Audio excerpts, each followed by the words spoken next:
Today is Thursday, July 22nd, 2021. Coming up on Roland Martin Unfiltered, Black Voters Matter and the Coalition of Black Men. We're on Capitol Hill today protesting for voting rights. We'll talk with three of them, including a couple who got arrested. President Joe Biden addressed many voting concerns last night during CNN's town hall event in Cincinnati. But his answer regarding the filibuster didn't sit too well with Cliff Albright, co-founder of Black Voters Matter. Can't wait to hear what he has to say. Attorney General Merrick Garland visited Chicago today to address the problem of gun violence. We'll talk to a Chicago gun violence activist about what citizens need to do to deal with the problem. Speaking of Illinois, Senator Tammy Duckworth has reintroduced a bill to provide health equity and climate justice for underserved communities and communities of color. We'll talk about the issue of environmental justice. Plus, we have all of that. Plus, one, we're dealing with that, but also on our Where's Our Money segment, I'm going to talk about Amazon's Jeff Bezos giving Van Jones and Chef Jose Andres $100 million each to do whatever they want.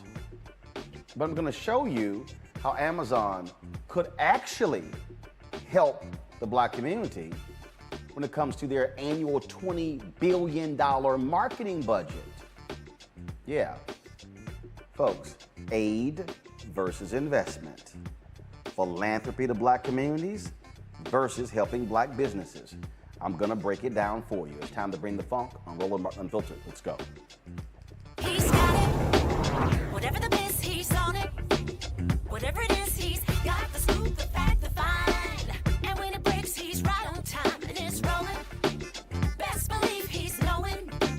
Putting it down from sports to news to politics. With entertainment just for kicks, he's rolling. It's on go, roll, y'all. It's Roland Martin, yeah. Rolling with Roland now. He's funk, he's fresh, he's real, the best, you know he's Roland Martin now.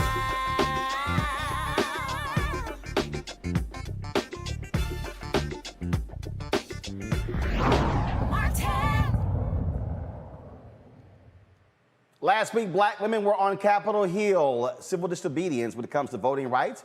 Congresswoman Joyce Beatty was among those who were arrested. Today, it was the brothers, Congressman Hank Johnson, Cliff Albright, co-founder of Black Voters Matter, and others were out there today. There were 10 men who were arrested as they protested outside of the Senate Hart Office building.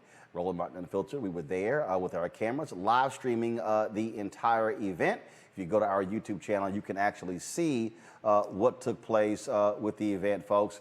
Now, Capitol Police took them into custody after being warned that they were demonstrating without a permit and blocking the entrance to the building. The demonstration began in front of the U.S. Supreme Court, where Johnson, Albright, and Congresswoman Sheila Jackson Lee and others demanded Congress and reform for the filibuster reform, okay?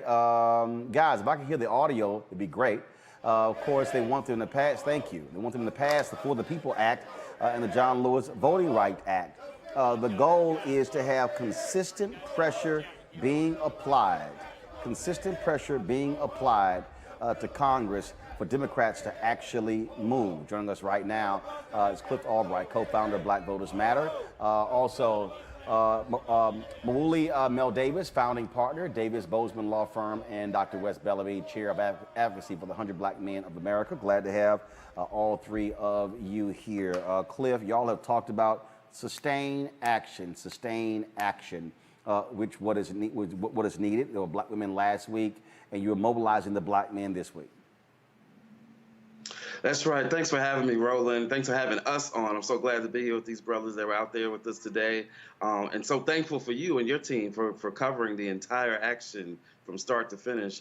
Yeah, it's going to take sustained action. You know, we shouldn't be in this position. We shouldn't be in a position where we've got to go out, hitting the streets, being arrested. You know, we're thankful for the sisters last week, who I call my leader, Melanie Campbell, National Coalition on Black Civic Participation, CBC Chair, Representative Beatty, who led the way last week, Thursday, getting arrested. And so we were following their footsteps and really brothers coming out today to support sisters, and brothers wanted to make it clear that brothers got something to say too, and so it's going to take this level of action, unfortunately, especially after listening to the president's remarks last night on the filibuster. I'm sure you'll get to that later, but it's going to take direct action. What we expect to see, what we're hoping that we see, is that we see this level of action every day. There should not be a day that goes by without somebody doing some type of nonviolent civil disobedience, because that's what it's going to take in order to get the members of the Senate and the president in the White House to understand that we are serious when we say that we are not going back to Jim Crow 2.0. We're not going to sit by silently and watch them erode our voting rights. We certainly are not going to just treat this like we can just out-organize the voter suppression in 2021, 2022, and moving forward. We're going to be ungovernable until they pass the voting rights that we demand, and pass it now. Wes, on that particular point, it is trying to get people to understand this also is not a black thing. Earlier, I tweeted this earlier today, and I said, white progressives, a lot of y'all were out there in the streets after George Floyd. Where y'all at? I said, Latinos, you're being impacted by these voting laws. I said, white college students, they're moving early voting locations off of college campuses. Asian Americans, y'all were all upset over hate crimes. Congress moved to pass a bill that dealt with hate crimes. Why are you silent on voting? I said, why are black people having to carry the banner again? And this is about challenging Latino, Victory Fund, challenging La Raza and LULAC, challenging these progressive groups, challenging Asian Americans as well. I mean, bottom line is, this is all hands on deck. The laws being passed are impacting, because in Texas, they're pissed off that in the suburbs, Democrats have been doing so well, so they're targeting educated white voters. And so we need to have these folks on Capitol Hill as well. And they don't need us to actually plan it. They can do it themselves. Well, Roland, thank you so much for having us, and shout out to our leader, my dear brother, Cliff Albright. I think you're absolutely right. This is not just a quote-unquote black issue. Although, as you also alluded to, whenever we're trying to create change in this nation, and oftentimes when it does come forth, it's led by black people. I'm personally not concerned with what other individuals are going to do. I know what we have to do for our people, and that is, one, hold the Biden administration accountable. Joe Biden made a promise to black folk and black America, and he said it very clearly. He would not be in this position without the support of black people. Well, he's written a check that he has to come in cash, and we are going to ensure that we get our money's worth. He needs to come out in support of the filibuster, and we will, as Brother Albright said, not be governable until that happens. We are calling on Vice President Harris to come in and stand up and speak up in regards to the filibuster. We're acting and calling on members of Congress to act and do their jobs, and we're not going anywhere. This will be sustained pressure, as Brother Albright said, in support of the sisters, in support of the brothers, and we will be here. Mauli, about 3 minutes ago, Congressman Al Green of Texas tweeted this letter out. He was out there today as well. This is the second letter that the Democratic Texas delegation has sent to President Joe Biden, asking him to meet with the Texas Democratic state legislators. Again, this is the text of the letter. On July 16, 2021, we sent you a letter requesting a meeting between you and the Texas Democratic state legislators. We know that you have an impossible schedule and that everything on your agenda is of paramount importance. However, we believe that the issue of free and fair elections in Texas merit our attention, and ask that you have a brief virtual meeting with the Texas Democratic state legislators. Thank you in advance for all consideration that you will give this critical issue. And it was actually signed by Congressman Green, in addition to Democrats Lloyd Doggett, Henry Cuellar, Vicente Gonzalez, Sheila Jackson Lee. When the black women met with the white, so last week, after the sisters were at their protest, they got a call to come meet at the White House with Vice President Kamala Harris. President Joe Biden stopped by. To me, President Biden should be meeting with these Texas Democratic House members as well. Mauli? Keep talking. Absolutely. We believe in the position that we've taken in support of the legislators in Texas is that Joe Biden should lean in immediately, meet with these legislators who are trying their best to fight what we've experienced in Georgia, this anti-voting, fundamentally anti-black legislation that prevent us from being full citizens in this yet to be United States. And so that work is ongoing. I just applaud the work of the men that came together today and have been coming together across the country. Obviously, my brother Cliff Albright has been critical, and for us, those of us who come out of a Pan-African Black nationalist position, follow his leadership around voting and voting rights and our voting advocacy. And so I was just grateful, and I would go to jail again if need be, because this is such a critical issue and so important. And it's now time that President Biden pay attention, lean in a way that those of us who went out, hit the pavement, and got out the vote in Georgia in particular to give the Democratic Party this win, that he now responds in a way that is reciprocal, and that this is not a here we go again moment for the Democratic Party and for this establishment. So again, I'm grateful, and I appreciate you for opening up the airwaves for us to have this conversation. And Cliff, let's be real clear. When Dr. King and others were pressing President Lyndon Baines Johnson, it didn't matter that he was a Democrat. They made it clear they expected him to act. They expected him to move. Last night at this town hall that took place on CNN, this is what President Joe Biden had to say about the filibuster that did not sit well with you and a lot of other people. I would go back to that, where you have to maintain the floor. You have to stand there and talk and hold the floor. You can't just say it I understand now. that. But what difference is that if you hold the floor for, a day or a year, what difference does it make? Here's the thing for me. You talked about people, and this is important for people who look like me. My grandmother would sit around when I was a kid, 5th grade, had a 5th grade education.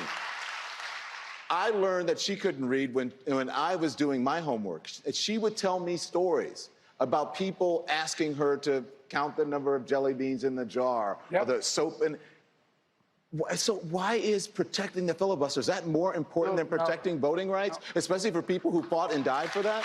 No, it's not.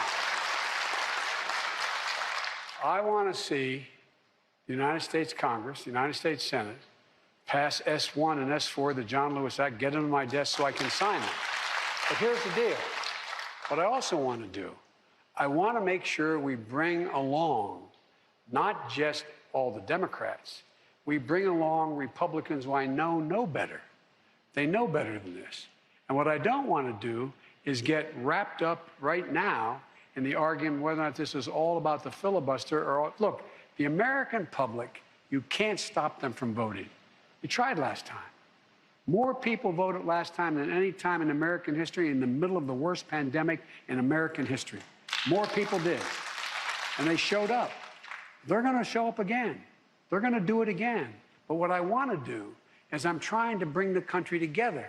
And I don't want the debate to only be about whether or not we have a filibuster or exceptions to the filibuster, or going back to the way the filibuster had to be used before. But isn't that the only way you're going to get it done right now? No, I don't believe that. I think we can get it done. If you Cliff, this is what you tweeted.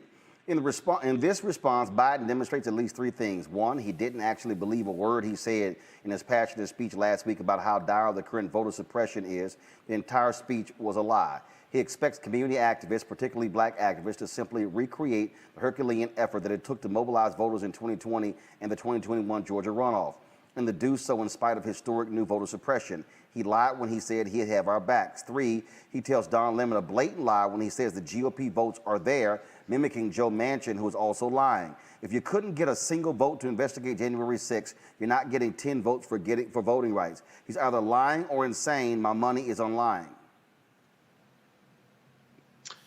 Yeah, Roland, and let me say this right off the top, just as a side note, I want to give some, credit and acknowledgement to Don Lemon, who did what a lot of journalists don't often do, right? He pushed the question a couple of different times, even after the original question from the member of the audience, really pushing the president to elaborate on the answers. And in that elaboration, he was really exposing himself in terms of his position on the filibuster, his position on voting rights, and his position in regards to the black community that he said he would have our backs. And we now see in our moment of need that he doesn't have our backs. There's so much that he said there, even just watching the replay, it makes me upset just to hear him say, the Republicans that I know better.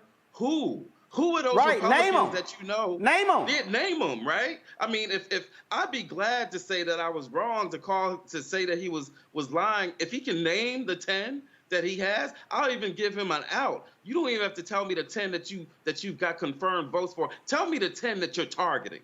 Tell me the 10 that has given you some indication that they might actually vote this way on voting rights. Tell me the 10 people who refused to investigate January 6th, but that you think is somehow going to support a voting rights bill. Tell me who those 10 are, right? And then I'll believe you in the things that you say about how you believe that the votes are out there. But until you can show me that or show me some reason on why you expect that, all I can assume, and I think all that black voters can assume, is that you are simply not telling us the truth when you say that you're going to have our backs, that you're not telling us the truth when you say that this is the biggest attack against voting rights that we've seen since the Civil War. You can't have it both ways. You can't, on the one hand, say that voting rights are sacred, but then on the other hand, worship at the altar of the filibuster. You can't serve both guys. You can't have it both ways. You've got to pick a side. That's what we were demanding with our actions today with the brothers. That's what the sisters were demanding last week. That's what we're going to continue to demand as we continue a campaign of nonviolent direct action and civil disobedience. See, Wes, I'm just trying to understand who are these fictitious Republicans Biden is talking about. The reality is this here. The Senate that he knows when he was there, that don't exist anymore. It does not exist. So this whole idea of, oh, no, they believe in it. No, let's be clear. When it came to reauthorizing the Voting Rights Act, there was a point where Democrats and Republicans voted for it. But it was after that Shelby v. Holder decision in 2013 where the Republican Party says, we leaving that bullshit behind and we are not supporting it again. Right. You had a Wisconsin Republican who repeatedly offered a reauthorization of the Voting Rights Act. It was very weak. He could not get more than 10 Republican co-sponsors. Couldn't get it. And now, right now, oh, they ain't supporting Jack. So I don't know what the hell Joe Biden is talking about of these magical Republicans that seem to exist that nobody has met. I just want to say, Roland, I've been receiving text messages from someone. One, your show is definitely being watched. I just received some text messages from someone, a high-ranking official within the Biden administration, and their response was they believe in the direct action in which we're taking, but their belief is that, or excuse me, it is a belief that if we end the filibuster now, that the infrastructure bill will die, and we need all of it. My position, specifically in regards to what you just alluded to and also what Brother Cliff just alluded to, if we put our faith in these Republicans, and specifically these white folk who have consistently shown us that they don't care about us, we're going to get what we always got.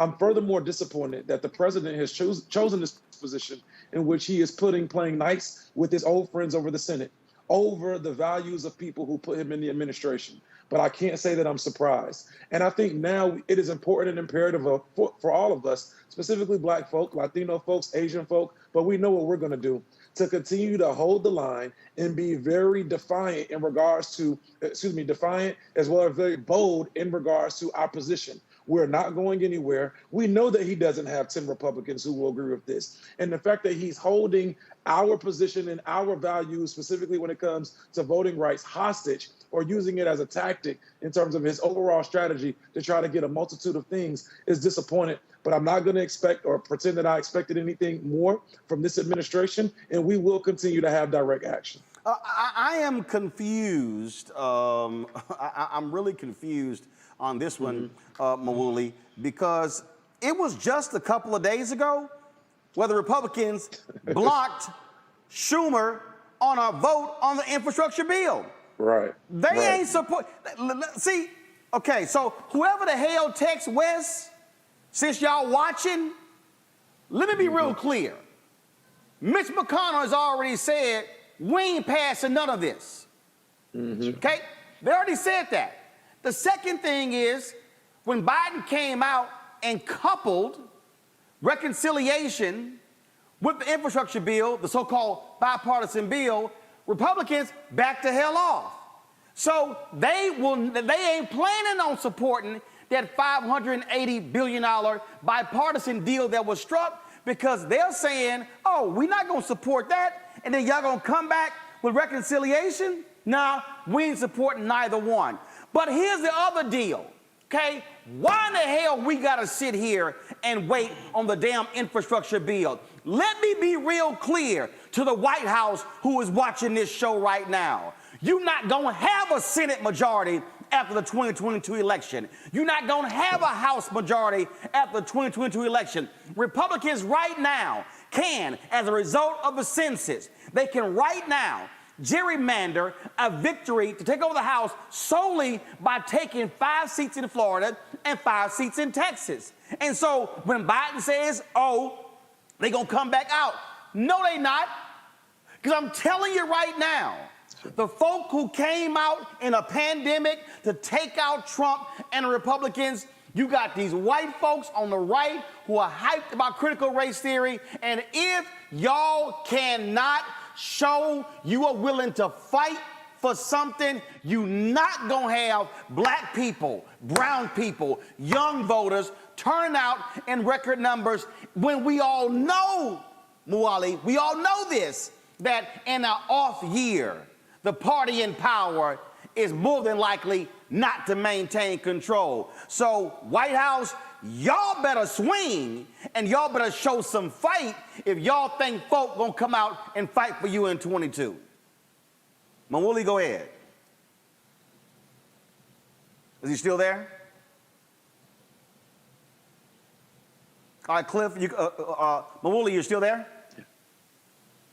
Yes, this is Francis Johnson. I'm sitting in for Brother Davis. He's my law partner, my colleague. We were all out with Cliff today as a part of this demonstration of our outrage, one at the Republicans and what they're doing. But you're right. It is also against the Democrats and their failure to do what they've promised. At the end of the day, black people who turn out in Georgia, we lost that, Cliff, respond to what I just said there. We'll figure out what's going on there. We lost the signal. Cliff, go ahead. Yeah, no, you're exactly right. And yeah, that was Francis Johnson, who was also arrested today, chair of the board of New Georgia Project. But no, Roland, you're exactly right. You know, it's crazy to think that black voters, brown voters, and, you know, any of those voters that risked our lives, and especially black voters that risked our lives in this last election, again, not just to put Biden into the White House in November, but then to come back in the state of Georgia in the midst of the pandemic, in the midst of winter, you know, right during the holidays, to come back out, risking our lives, and then to give him the Senate that he would need to push his agenda.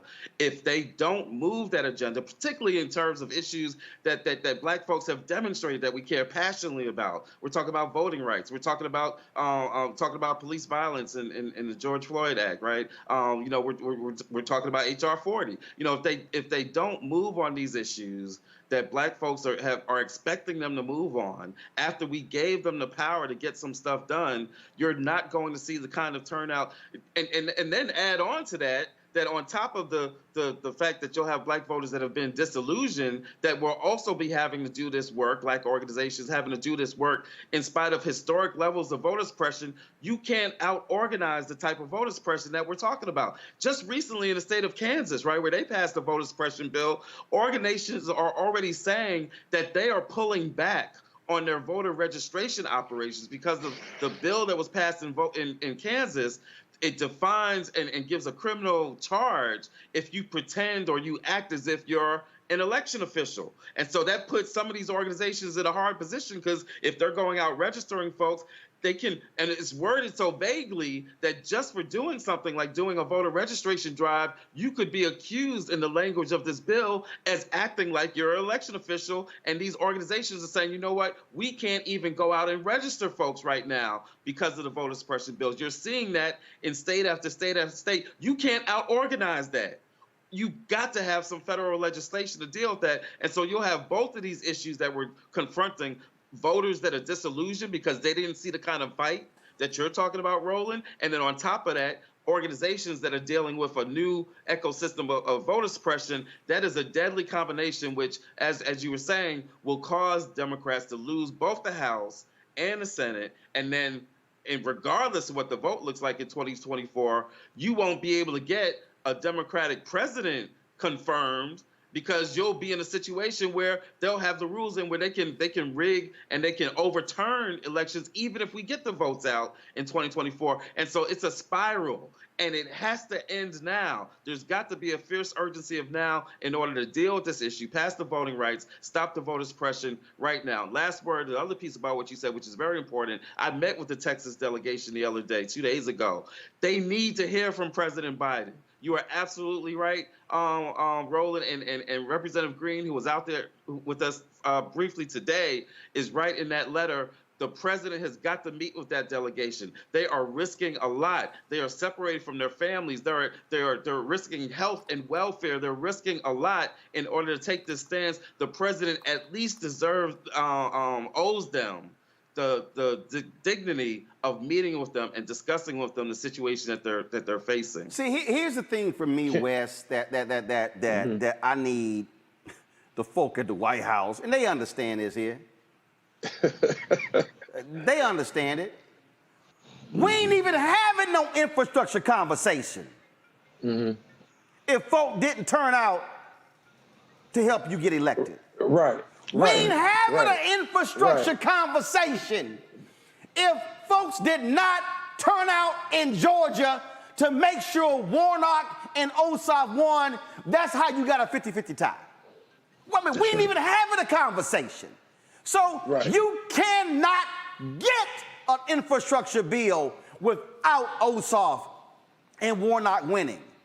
So you somehow, and what was the immediate response from the Republicans to Ossoff and Warnock winning Georgia?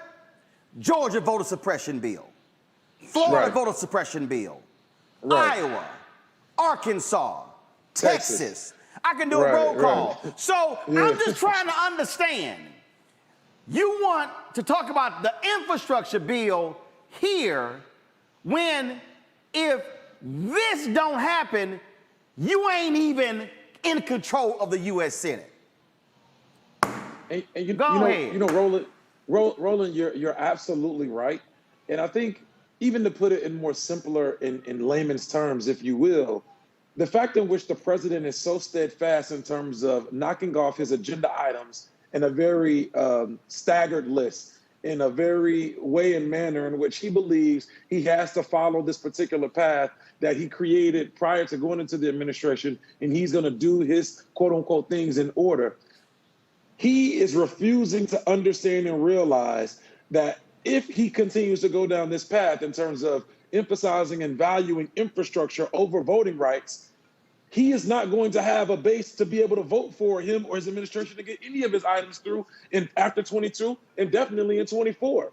So it really feels like a slap in the face and a lie, if you will. And I'm not going to pretend as if there aren't valuable things within the infrastructure bill, i.e. gun violence prevention and so forth. There are some items in there that I do think can have a very tangible and immediate impact in our communities. But if we do not have the ability to vote in the next election, then his platform, his strategy, his plan is going to be for naught. And again, as you alluded to, if not for us voting and turning out in Herculean numbers and incredible turnout in last year's election, he would not be in this position.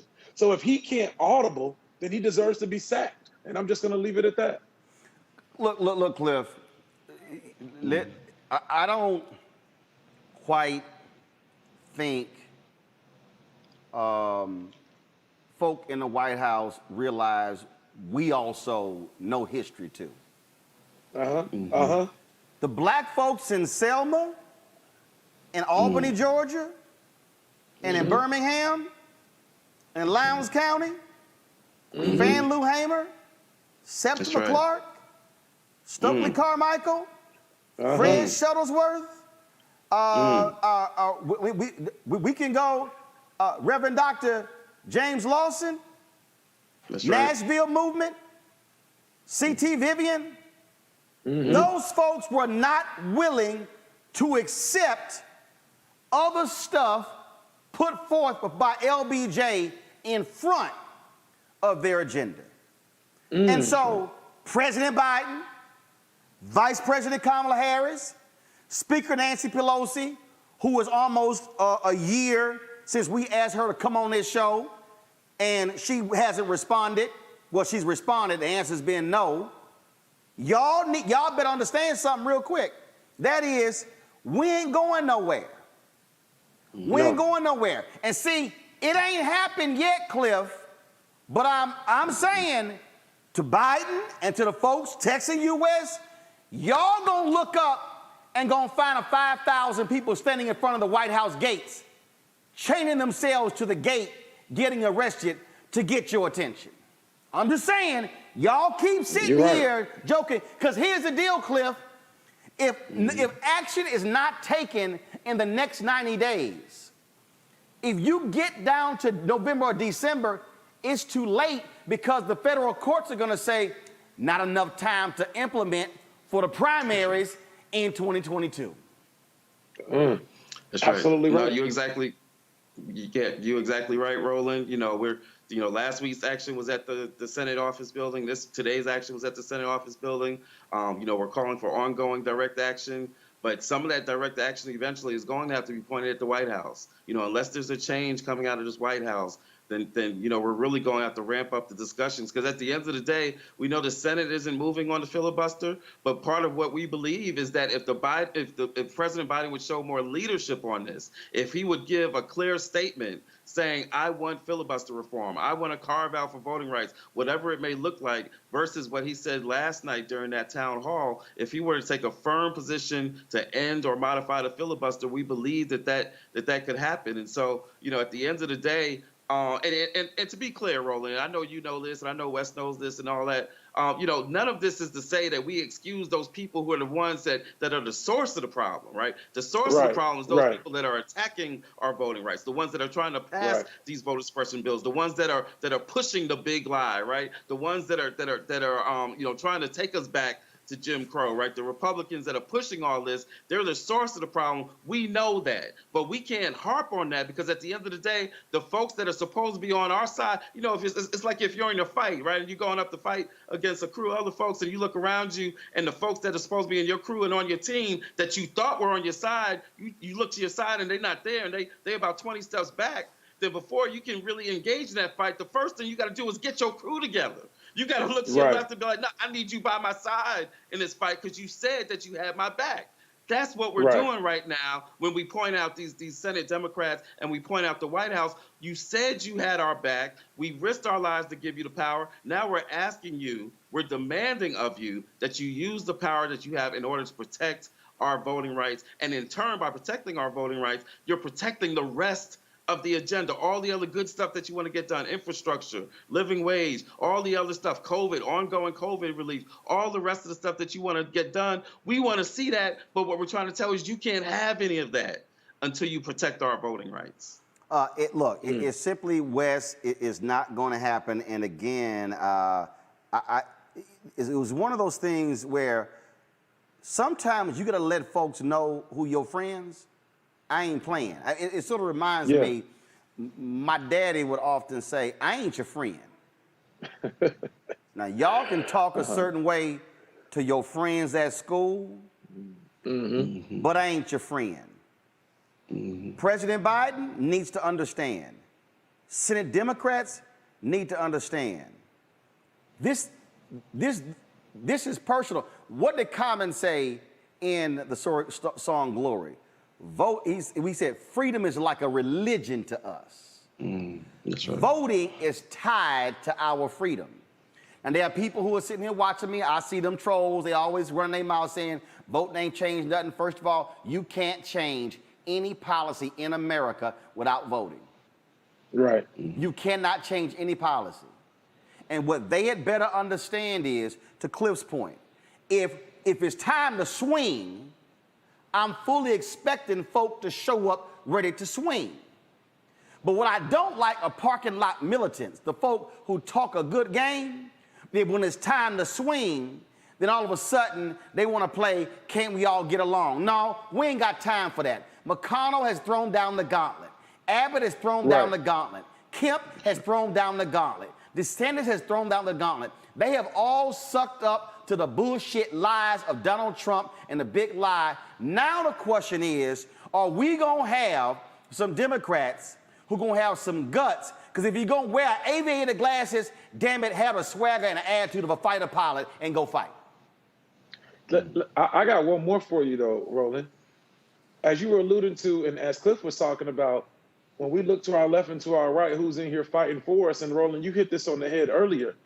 Voting rights voting rights affects everyone, all individuals of color. And the fact that we see a lack of our brothers and sisters and those who don't identify from the LGBTQAI plus community who have yet to come out and not only be as vocal and boisterous as us is a problem. Say it. It is a major problem. And I would dare say on the Roland Martin Unfiltered show that there are many individuals who enjoy having black people fight for them, but would not fight for us, i.e. individuals within the Latinx community, individuals within the Asian community, individuals, although we know there's a great deal of intersectionality between those who are black as well as LGBTQAI+, they benefit from us protesting for them. But when it's time for us to come about, they're quiet. And I don't believe that we can move this needle alone. Black folk are gonna do what we have to do, but this ain't all on us. And if we do not get voting rights reform and we see this nation turn back another 60 years in the year 2022 and in the year 2024, I dare not have one person look and blame black folk for what we did not do. And I dare say that our allies and quote unquote accomplices have dropped the ball. Look, Cliff, y'all partner with a lot of folks. First of all, you've got the Poor People's Campaign. They, of course, are mobilizing, organizing. Let me go ahead and say this here. Folks, we will be on the ground in Texas next week. Drop the lower third, please, with Reverend Barber. You see the moral resurrection, Georgetown to Austin, March for Democracy, July 28th to the 31st. It's going to kick off with church services on Sunday all across the state of Texas. They're going to have an opening rally on July 27th. We will be on the ground live in Austin, in Georgetown, Texas for that. The march is going to begin every day at 9 a.m. Eastern. Our cameras will be there live streaming that daily march Wednesday, Thursday, and Friday. And then at 11 a.m. Eastern, 10 a.m. Central on Saturday, a mass rally at the state capitol. We will be there broadcasting that as well. And so you can go to action.poorpeoplescampaign.org. But the point that Wes just made there, Cliff, this is real simple. Y'all, it was the sisters last week, and it was the brothers this week. I'm going to go ahead and say it. HRC, y'all got to pick a week. Yeah. Glad? Y'all join them, pick a week. All the LGBT groups, y'all got to pick a week to stand with black folks and go to the Capitol and have a mass civil disobedience on voting rights. But all Latino groups, y'all got to show up. Asian groups, y'all got to show up. White progressives, Emily's List, where y'all at? The environmental groups, where y'all at? What Priorities PAC, all y'all PACs, where y'all at? Y'all sit here, want to come to us and vote. Y'all don't bring enough damn money when y'all do come. But where you at? And then here's the other deal. I need to see White House members getting arrested for voting rights. I need to see white Democratic senators getting arrested for voting rights. I need to see Bernie Sanders, Elizabeth Warren, Tim Kaine. I need to see them there having civil disobedience along with the folks. Because if y'all not, y'all really ain't about this game. That's right. Roland, you took the words right out of my mouth. We were in a meeting last night, Latasha and I, and others were in a meeting. Melanie was in the meeting with Congresswoman Sheila Jackson Lee. And we made exactly that same point, right? That this should not be a burden that the CBC, the Congressional Black Caucus, has to carry on its own, right? You know, we saw Representative Beatty last week. We saw Representative Johnson. I really want to give a shout out to Hank Johnson, who really showed up and showed out today, was there for the entire event, you know, helped us at the Senate building, was with us getting arrested. So I want to give him a shout out. But this is not a burden that the CBC should have to carry, right? Yes, they are the conscience of the Congress, but that doesn't mean that they're the only ones in the Congress that can take action. You know, when people talk about allyship, I often talk about, you know, for me, I've got the John Brown test, right? Now that doesn't mean that you can only be an ally if you're willing to like get some weapons and raid Harper's Ferry. But what it means is that you've got to be willing to put something at risk.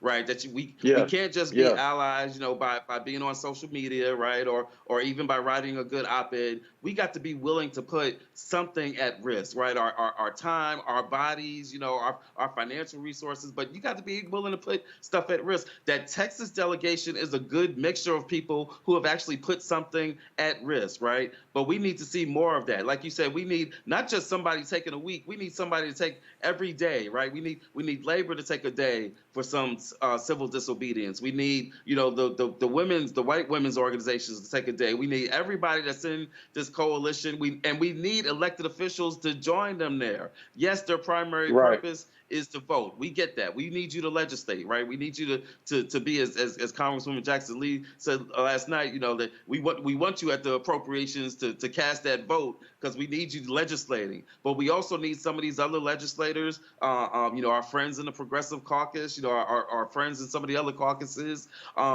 even other senators, right, who are actually co-sponsors of H.R. 1. We need them to be far more vocal than what they have been, including taking it to direct action if necessary. That's the kind of pressure that it's going to take in order to get the Senate and this White House to take this issue of the filibuster and our voting rights far more seriously than what we've seen. And I will end it with this here. Absolutely right. I will end it with this here. And this is a message that goes to President Biden, Vice President Harris, and every single person working this administration. Don't think for a second that we were simply just happy and elated that Trump got out. And I told y'all how I've been operating when it comes to these companies, when it comes to advertising for black-owned media. This is what my man Denzel said in the movie Malcolm X. Break it up. You got what you want. No, I'm not satisfied. And I told y'all how I've been. I'm not satisfied. That's the deal.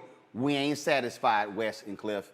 Gentlemen, I appreciate it. Thank you so very much. Also, Wooly, for joining us as well. Thanks a lot. Thank you, brother. Thank you, Roland. Keep up the great work. So what I need the folks watching to understand, because see, I already know all the fools out there saying, Roland, you sitting there saying vote for Biden. Hell yeah, because you had a punk-ass thug who was sitting in the White House. So you think for a second I wanted that thug, Donald Trump, after the crap that he pulled, be back in the White House? But see, I also told y'all during the election, that the election was the end of one process and the beginning of another.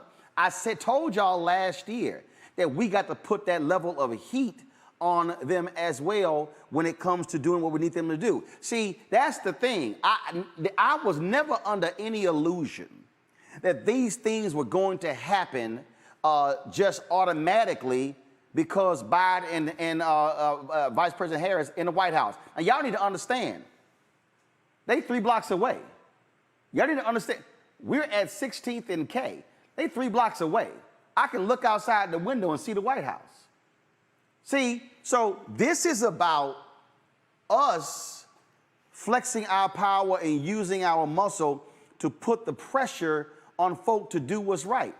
I have said numerous times on this show, you can't show me an instance anywhere in American history where black folks have gotten anything just because. We've always had to put pressure on the system. And no, I get, fine, y'all all about the infrastructure bill. That ain't my priority. Oh, I've gotten the request from the White House. Do I want to interview this person about the infrastructure bill? Hey, I've already had Labor Secretary Walsh on. I've already had Transportation Secretary Buttigieg on. They offered today to have the Secretary of Energy on. We still will get her on, and I'd love to have them on the show. But do understand, our priority ain't got to be somebody else's priority. And what I also know is, without black people in South Carolina, Biden ain't living down the street. Without black people in South Carolina, Biden not sitting in the Oval Office. See, I ain't got no problem reminding people how you got here. It's sort of like, I guess it's sort of like, my nieces will sometimes think that they just magically get to do stuff. I'm like, no, I pay for it. Y'all ain't paid for a damn thing. You benefiting from what I did. And we have to be willing to walk folks through this. What is happening right now in the Capitol, y'all, that is no different than what happened in 1957 when they filibustered the Civil Rights Act, and then Senator Lyndon Baines Johnson watered it down in order to get it passed, to pass muster with the Dixiecrats. Then what happened in 1960? President John F. Kennedy runs, promising a massive civil rights bill, Dr. Greg Carr. He promises this bill. And then he gets in, and what does President John F. Kennedy do? He then say, well, there are other things that are other priorities that are on my agenda.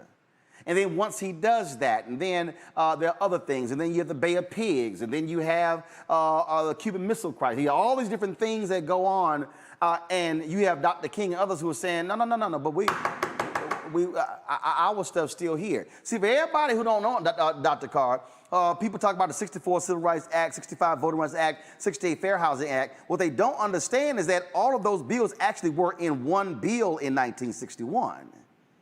Kennedy gets assassinated on November 22nd, 63. LBJ says, I got to break them all up.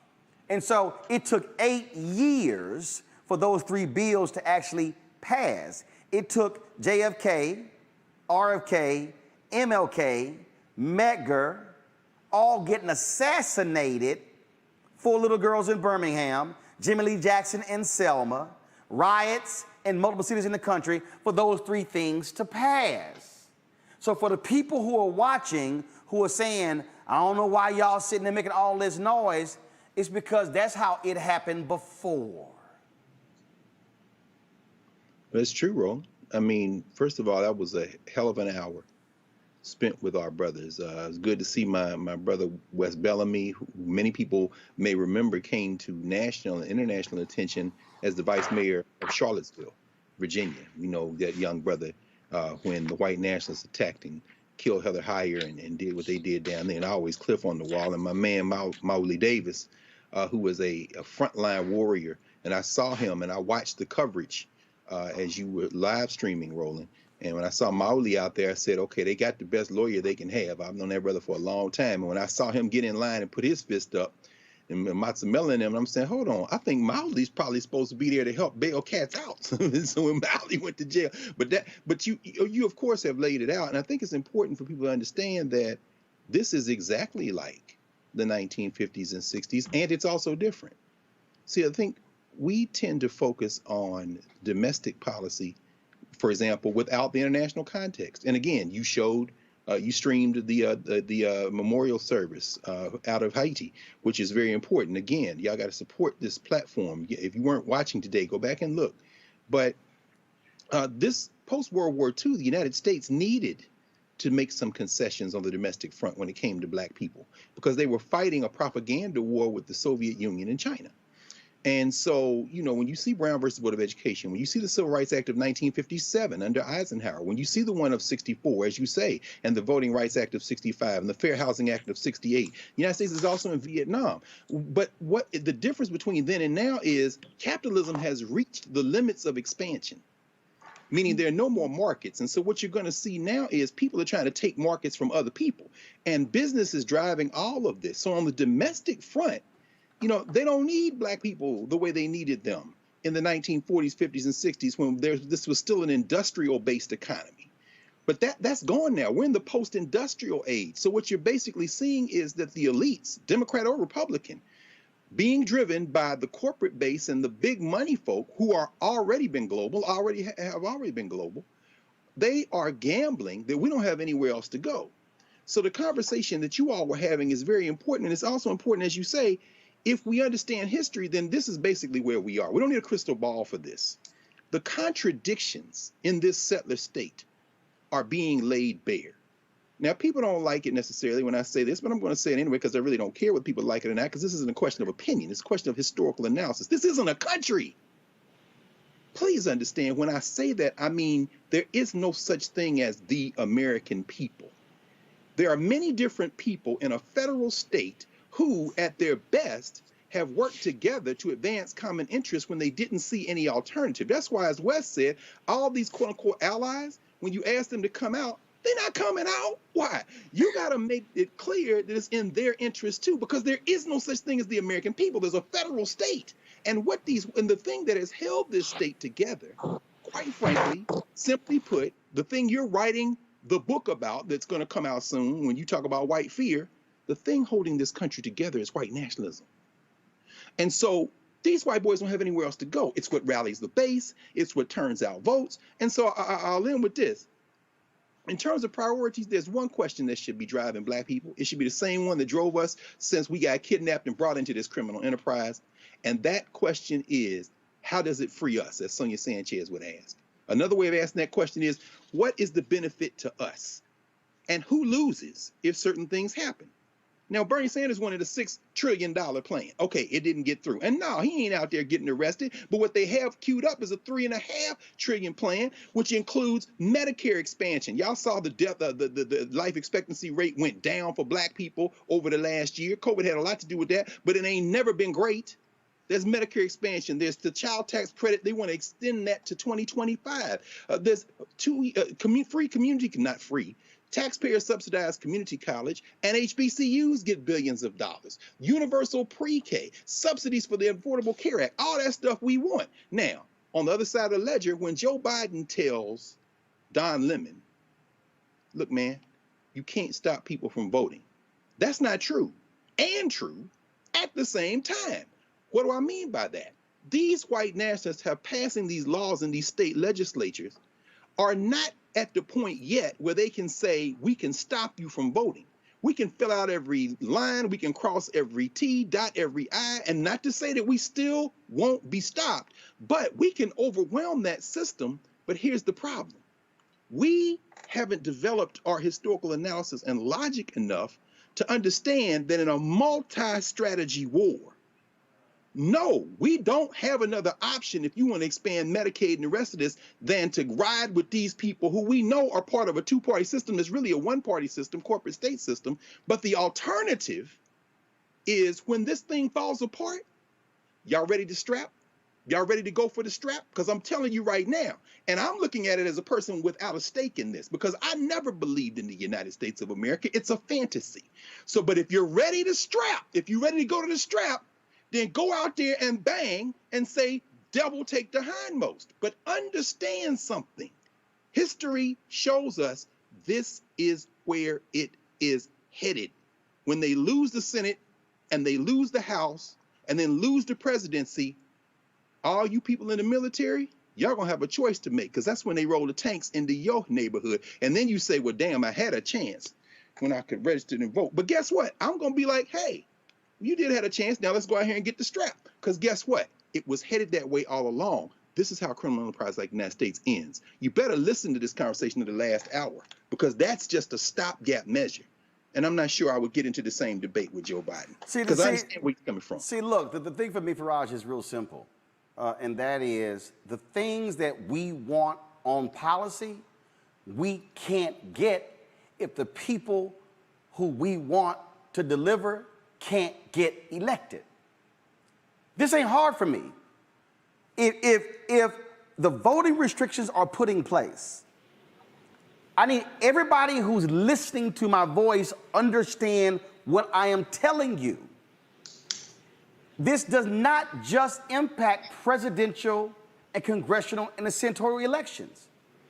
It's every election. It's school boards, county commissioners, municipal judges, DAs, state reps, state senators, governors, sheriffs, constables, water district, any election. But it's not just that, because those who win then get to appoint. They get to hire. The elections official in Harris County, hired by the county. If Delgado and Ellis and the Democrats don't control the Harris County Commissioner's Court, then you don't have those positions. Those who win appoints the housing leaders, the economic development people, the workforce people.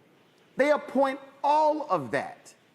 And so it impacts the entire ecosystem who gets elected. That's why this matters. Absolutely, Brother Roland. And I think that breakdown of how power works, how things have operated, how things will be impacted is important for us to know. I think the big problem is the fact that we just don't believe it. We don't see it. It's like it's hard for us to just wrap our minds around. You know, I was reading a book from Saul Alinsky, and he said that the basic requirement for the understanding of the politics of change is to recognize the world as it is. Yes, sir. We have to see this moment as it is. And if we kind of continue to operate from a fantasy, which is what I heard from President Biden, is that this fantastical type of, oh, well, we're going to get these Republicans, we're going to keep this filibusters, and everybody's going to come together. That is not the current world as it is. Therefore, that politics will not be effective in creating the change that we're seeking. We need to look at this thing for as it is. This is a serious moment. And I'm happy to hear, and I agree with Dr. Carr, and I appreciate you, Brother Roland, for even having those brothers, Wes and Cliff, on for the first hour, because it was dynamic. It was understandable. And I'm so happy that those black men decided to come on out and support. But for us, here's the thing, and I remember what Dr. Carr said about this a couple of weeks ago when we talked about this, that we can't get wrapped up into the political theater. This is not about which 50 black men went out there, which 20 black women came out there. This is about us as black people and are asking a big question, is enough enough? Have we had enough of the lies? Have we had enough with the delayed gratification? We're talking about, I heard Brother Cliff talking about the urgency of now. We say, oh, this is the urgency of now. But even in us as a people, we don't have the urgency of now. So we can't expect those that are standing before us to have the urgency of now until we have the urgency of now. So look, I'm not looking for President Biden to just magically come up and then make some decision. What I'm looking at is, where is that fierceness? Where is that urgency? Where is that passion from us as the people? Yes, we can say, go ahead, bro, Roland. Yeah, man, go ahead. Keep talking about it. But the reality is, are we empowered enough as communities, as organizations, as residents, as constituents? Are we empowered enough to say enough is enough, and to understand how power works in this country, and to bring some fire to the asses of all of those who stand before us and they lie and they constantly tell us things and they say, oh, it's coming, it's coming, it's coming. Are we powerful enough, empowered enough to say enough is enough? See, Amisha, this is why I need people to quite understand. There's a reason you ain't hearing me talk about a petition to boot Kevin Samuels off of social media. And nothing against Kevin. But if y'all want to sit here and go listen to that BS, go listen to the fools who talk about that stuff. See, this is part of the thing for me, Amisha, why I don't give a damn about the add-on of Giselle Bryant's house on the Real Housewives of the Potomac or whatever the hell the show is. I don't give a shit about the ratings of Ebony Williams being on the Real Housewives of New York. I really don't. And it ain't no diss on Giselle or Ebony. I don't give a damn about no who the hell screwed who on Love and Hip Hop and the reunion. Because here's what if for y'all, if y'all want to go, people who watching this, if that's y'all escape, go on escape. But what I do know is the conversation that we're having right here, literally it's life and death. Literally, it's who's in charge of the FDA. Literally, it's who's in charge of expanding Medicaid in the states. That's right. Literally, it's about who is in charge and then who is going to distribute the vaccine across the country. Literally, this is about who's going to be in charge of what aid goes to foreign countries and then what goes to African nations and Caribbean nations. See, this is why we created this platform. See, this is why we were down there today live streaming the event and wasn't nobody else down there. Because see, here's the other thing, Amisha, and I am not pitting black men and black women against each other. But after they got arrested last week, the White House extended an invite to the black women leaders to come to the White House on Friday. I'm waiting to see if an invite gets extended to the brothers who got arrested today. I'm waiting to see. This is about stuff that's literally going to impact every single one of us and our children's children, but some folk want to play games with this. Go ahead. No, I think that you're absolutely right there, Roland. At the end of the day, there is a time for frivolousness and entertainment and enjoyment and things like that. But we also have to face what America is right now for black people and our basic voting rights, a basic civil right, a right that is given to us under the flag of the United States, under our democracy, is being threatened and being threatened at the highest levels. And from what I saw from your earlier segment, from what I know from watching Joe Biden's town hall last night, at the end of the day, this administration is not really planning on doing much to stop this. And it's not something we haven't seen before. One of the things that Joe Biden said during that town hall that was vastly incorrect was that this was unprecedented. This was something we hadn't seen. No, we have definitely seen this in history before, and states definitely pushed against even federal legislation when it came to protecting the civil rights of African Americans. This is something that has been hyper-vigilant for quite some time. Not only do Republicans refuse the results of the 2020 presidential election, but going into this next midterm cycle and going into this next, the next presidential in 2024, what we're seeing from Republicans is a downright slap in the face of majority black voters across this country when it comes to even having their access to the polls. That is not only disenfranchisement on a major scale, on steroids, but what we expect is for there to be some leadership at the federal level. There's an understanding that our protesters are going to do what they need to do. Our civil rights groups are going to do what they need to do. Those activists that are out in the streets, the people who are getting arrested daily, are going to do what they need to do. What they need now is an assist from the White House. What they need now is an assist from President Biden that shows that the values that we have put forward, the fact that Black Americans saved this democracy from blowing itself up just a few months ago, that Black Americans ensured that the Senate became that 50-50 split, that Black Americans assured that he not only became president, but that he got the hell out of the primary that he was losing as well. We have to be able to not only hold this White House accountable, but also recognize as a people that, to Professor Carr's point, to Dr. Carr's point, we kind of got played on both ends right now. It is really frustrating to watch because it seems as though not only are we fighting this fight for ourselves, because those other groups of minorities, those other groups of people of color, the other groups of disenfranchised individuals, LGBTQIA+, they're not coming out. they're not showing up. They take advantage of, in many cases, a lot of the civil rights movements and those agitators who have made things happen, who look like you and I, but at the end of the day, they don't join in arms when we need to get something done. And there is not anything more important right now than ensuring that voting rights and equity in those voting rights is seen across this country. And I fear very strongly that if Joe Biden does not step up, if he does not end this filibuster, and God knows why he's trying to save it, if he does not end this filibuster, it is going to all go up in smoke. And what does that say to the millions of Black people across this country who came out in the middle of a deadly pandemic that hit us harder than anybody else to vote to save this country? What does that say to those individuals who put it all on the line to know that this administration is backburnering the issues that matter to Black people the most? Folks, got to go to a break. We come back, we're going to talk about the violence in Chicago and efforts being done to try to stop that. We'll talk with one of the leaders there. Also, what's happening in this country with environmental justice. We'll talk with Mustafa Santiago Ali about that. And then our Where's Our Money segment. Jeff Bezos gave $100 million to Van Jones and Chef Jose Andres. Great. I ain't got no problem with that. But I'm going to break down to y'all how Amazon could actually drive several $billion a year to Black America.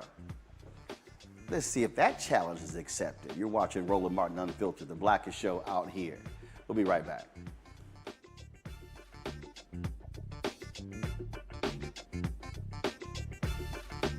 The same forces that are trying to pass these bills across the country, but here in Texas, to, yes, suppress, to stop, to undermine the vote. The same folk that block you from having living wages are the same folk that wouldn't fix your utilities problem. In this time, when our voting rights are under attack and economic justice is being denied, we're launching a season of nonviolent moral direct action to demand 4 things by August the 6th, the 56th anniversary of the signing of the Voting Rights Act. Number 1. end the filibuster. Number 2.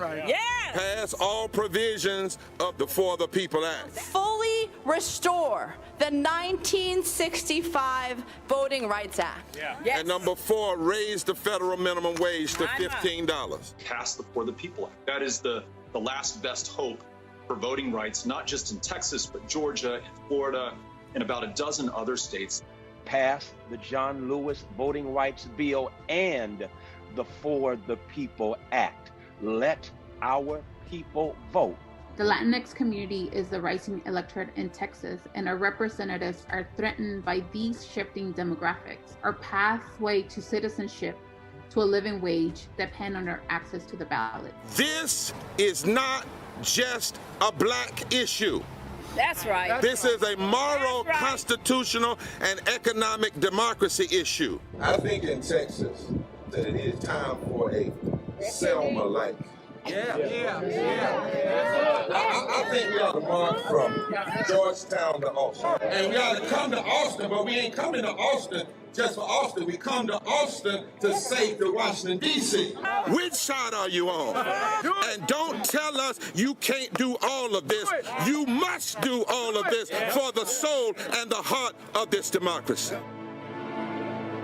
Forward together! Forward together! Forward together! And not one step back. People our age have lost the ability to focus the discipline on the art of organizing. The challenges, there's so many of them and they're complex, and we need to be moving to address them. But I'm able to say, watch out, Tiffany, I know this road. That is so freaking dope.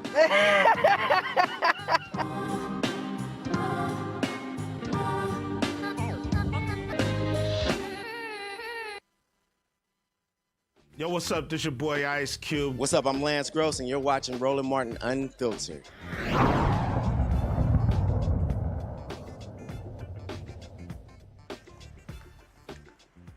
Attorney General Merrick Garland was in Chicago today, meeting with folks there to address the issue of violence. There's been a significant number of shootings taking place in Chicago. The issue is constantly brought up. Too many of our people have been gunned down as a result of the problem there. But the issue, frankly, in Chicago goes far beyond just guns. You're speaking about economics. You're speaking about education. You're speaking about literally a community that's been grossly impacted by poverty. The haves and the have-nots are real in Chicago. Now, the answer, well, the people always have immediately is, okay, let's have step up police patrols. But the problem in Chicago is you also have people who don't trust the police department because, frankly, it's filled with a bunch of thugs and racists. Just last night, 8 people riding on a bus were shot and wounded. That's Chicago's third mass shooting in 6 hours. 6 hours. The city council passed an ordinance to create a community commission for public safety and accountability. The commission serves as a layer of police oversight. It will be made up of 7 members, nominated by 3-member councils of Chicago's police districts and appointed by the mayor with the help of police and community leaders.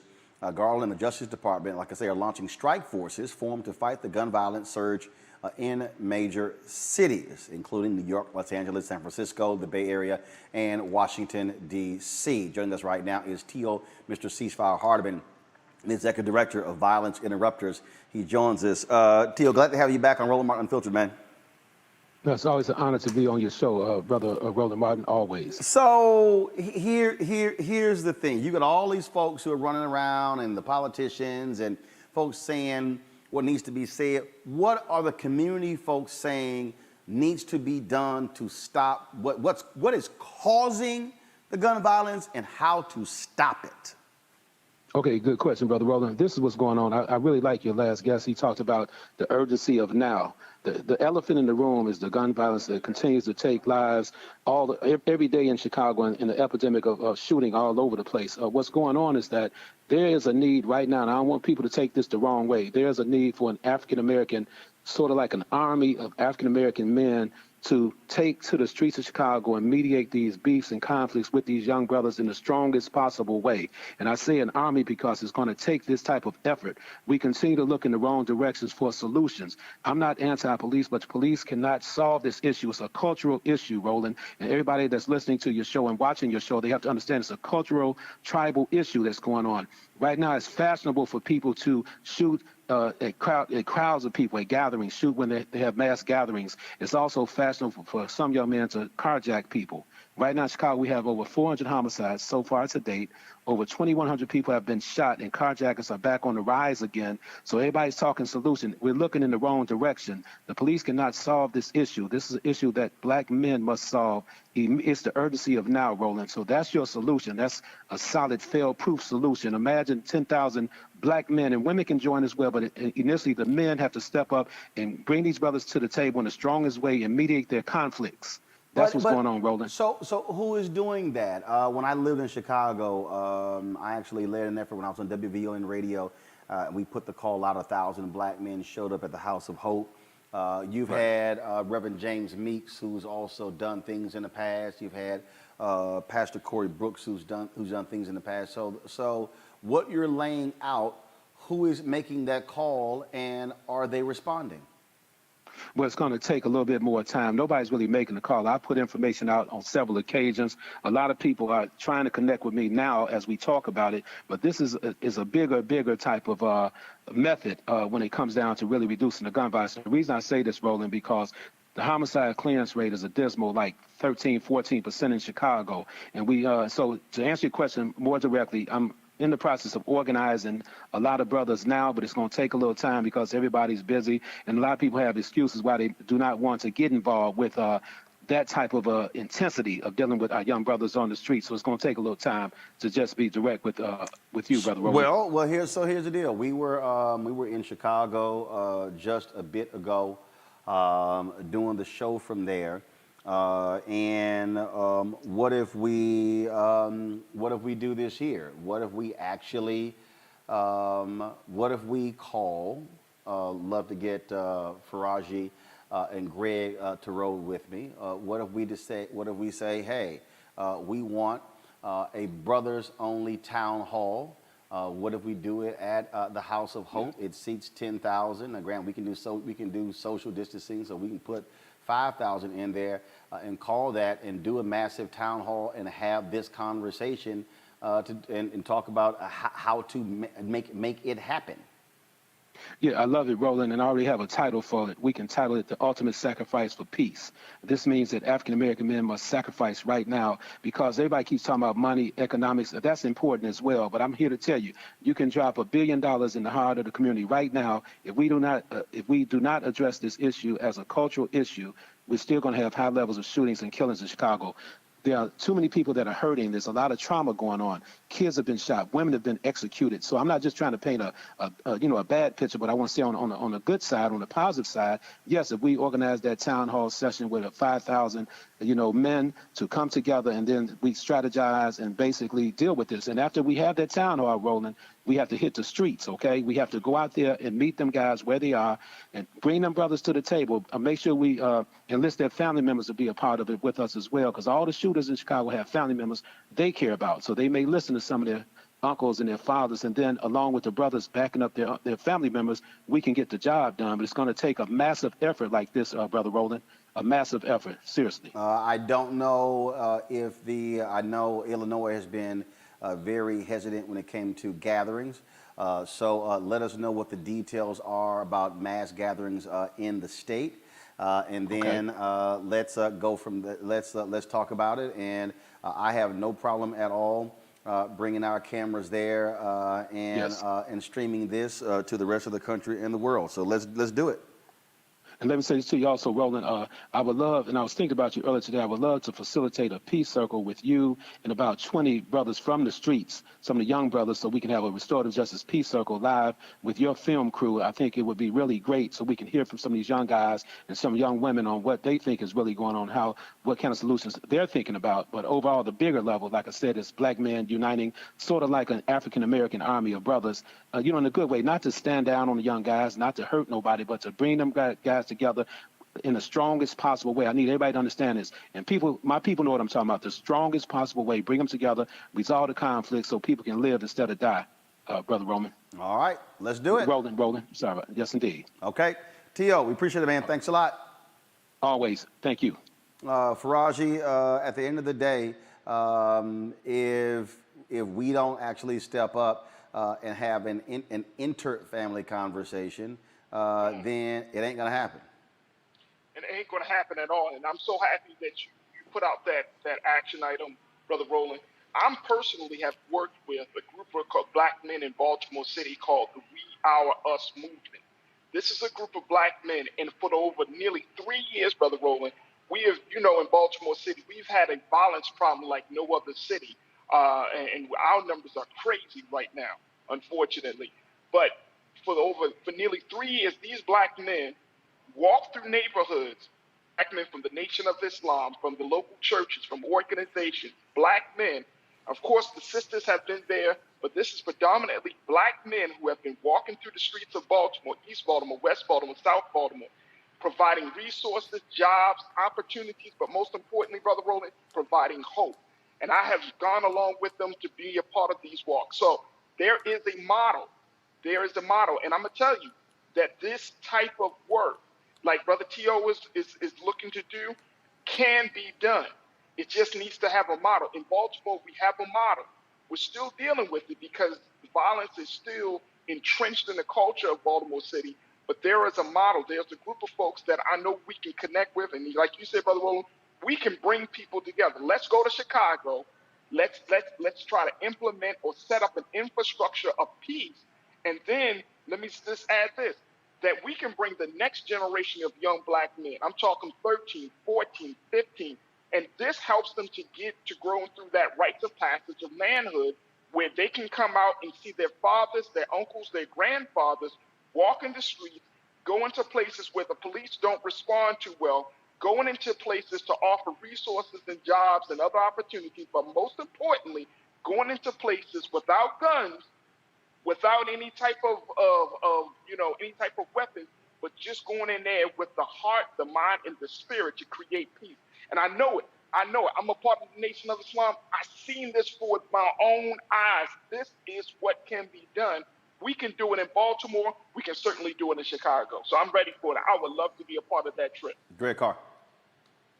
Oh, I agree. I mean, you do what you can where you can, and we've all seen these very effective local strategies And I want to say this, though. This is where I'm not at a loss.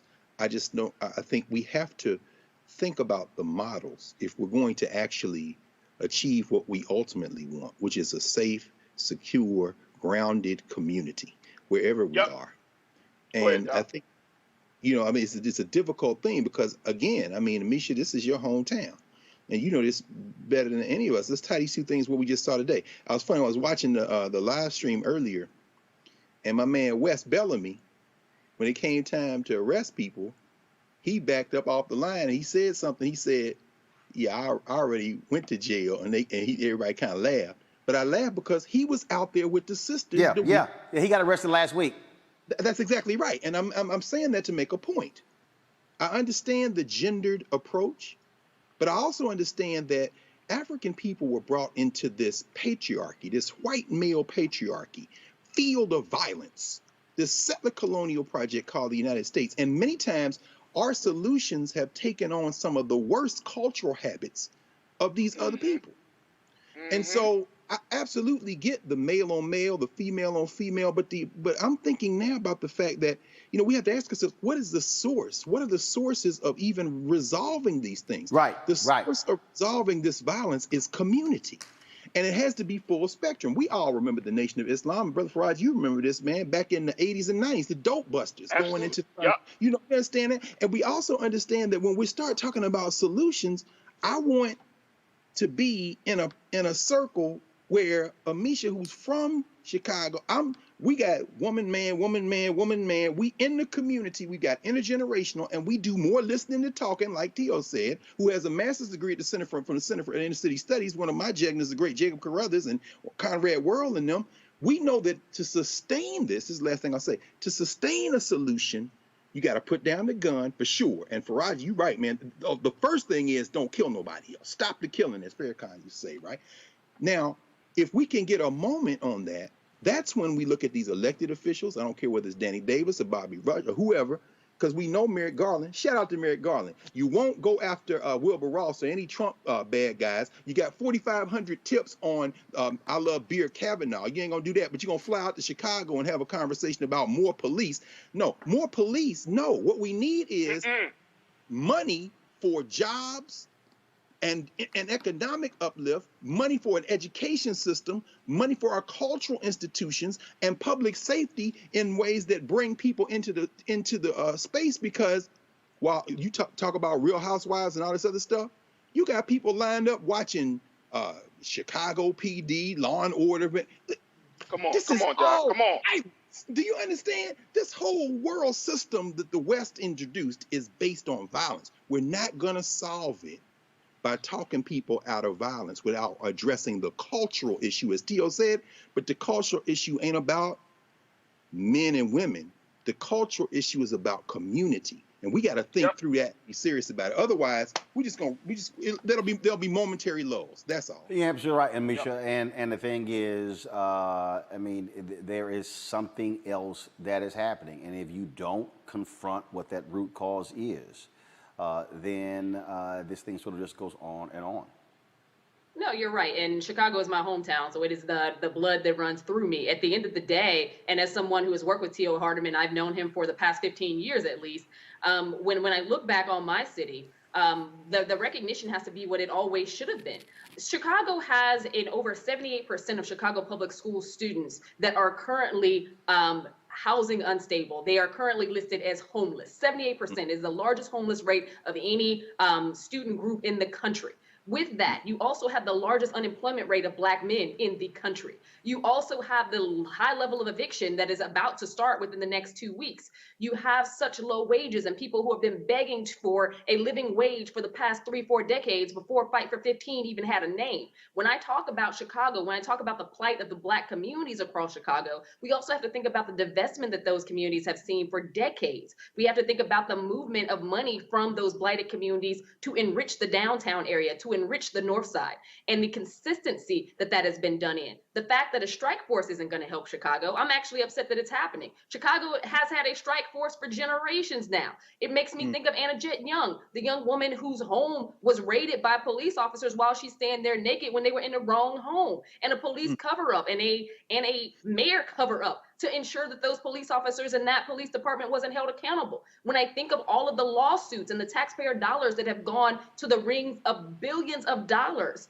to pay in those lawsuits that are specifically utilized instead of actually enriching police reforms that have been pushed by a lot of people across Black communities across the city forever at this point. It is a issue that we know how to solve. Economic development, and economic development that includes uplift, skills-based training, bringing jobs to the South and the West sides, ensuring housing safety and security, replacing the mental health institutions that were shut down over Rahm Emanuel's administration, ensuring that there are schools that are actually teaching our kids instead of just housing them there and then them leaving without a single skill to speak of. I think that at this point, Chicago is at a crux moment where something has to change. And that something is not putting more police officers on the streets. That something is investing in organizations like T.O. Hardeman's that has been doing this work for years, but is seeing their funding diminished by the state, at least for the past 8. And consistently, we see community organizations that do the work on the ground. Chicago is a city with a motto: we don't want nobody sent. Chicago has a lot of assets right in the city itself. Community organizations led by Black men and women that do the work, but have been defunded to the point of a skeleton base at this point. So I love the idea of bringing people in and elevating the issue. But to be quite frank, the news has elevated the hell out of violence in Chicago forever. What they have not done is help to ensure that the impact is happening, help to ensure that those families that have been going through trauma actually have some level of relief, help to ensure that the illegal guns that continue to get funneled in from nearby states actually stop. What I want to see is those social services, wraparound services that our kids in the city need so much actually be invested in, that our housing and our infrastructure is taken care of in the city, and that young Black kids on the South and the West sides don't have to look down the street and see dead bodies that lay every single day and consider that normal, because it's not.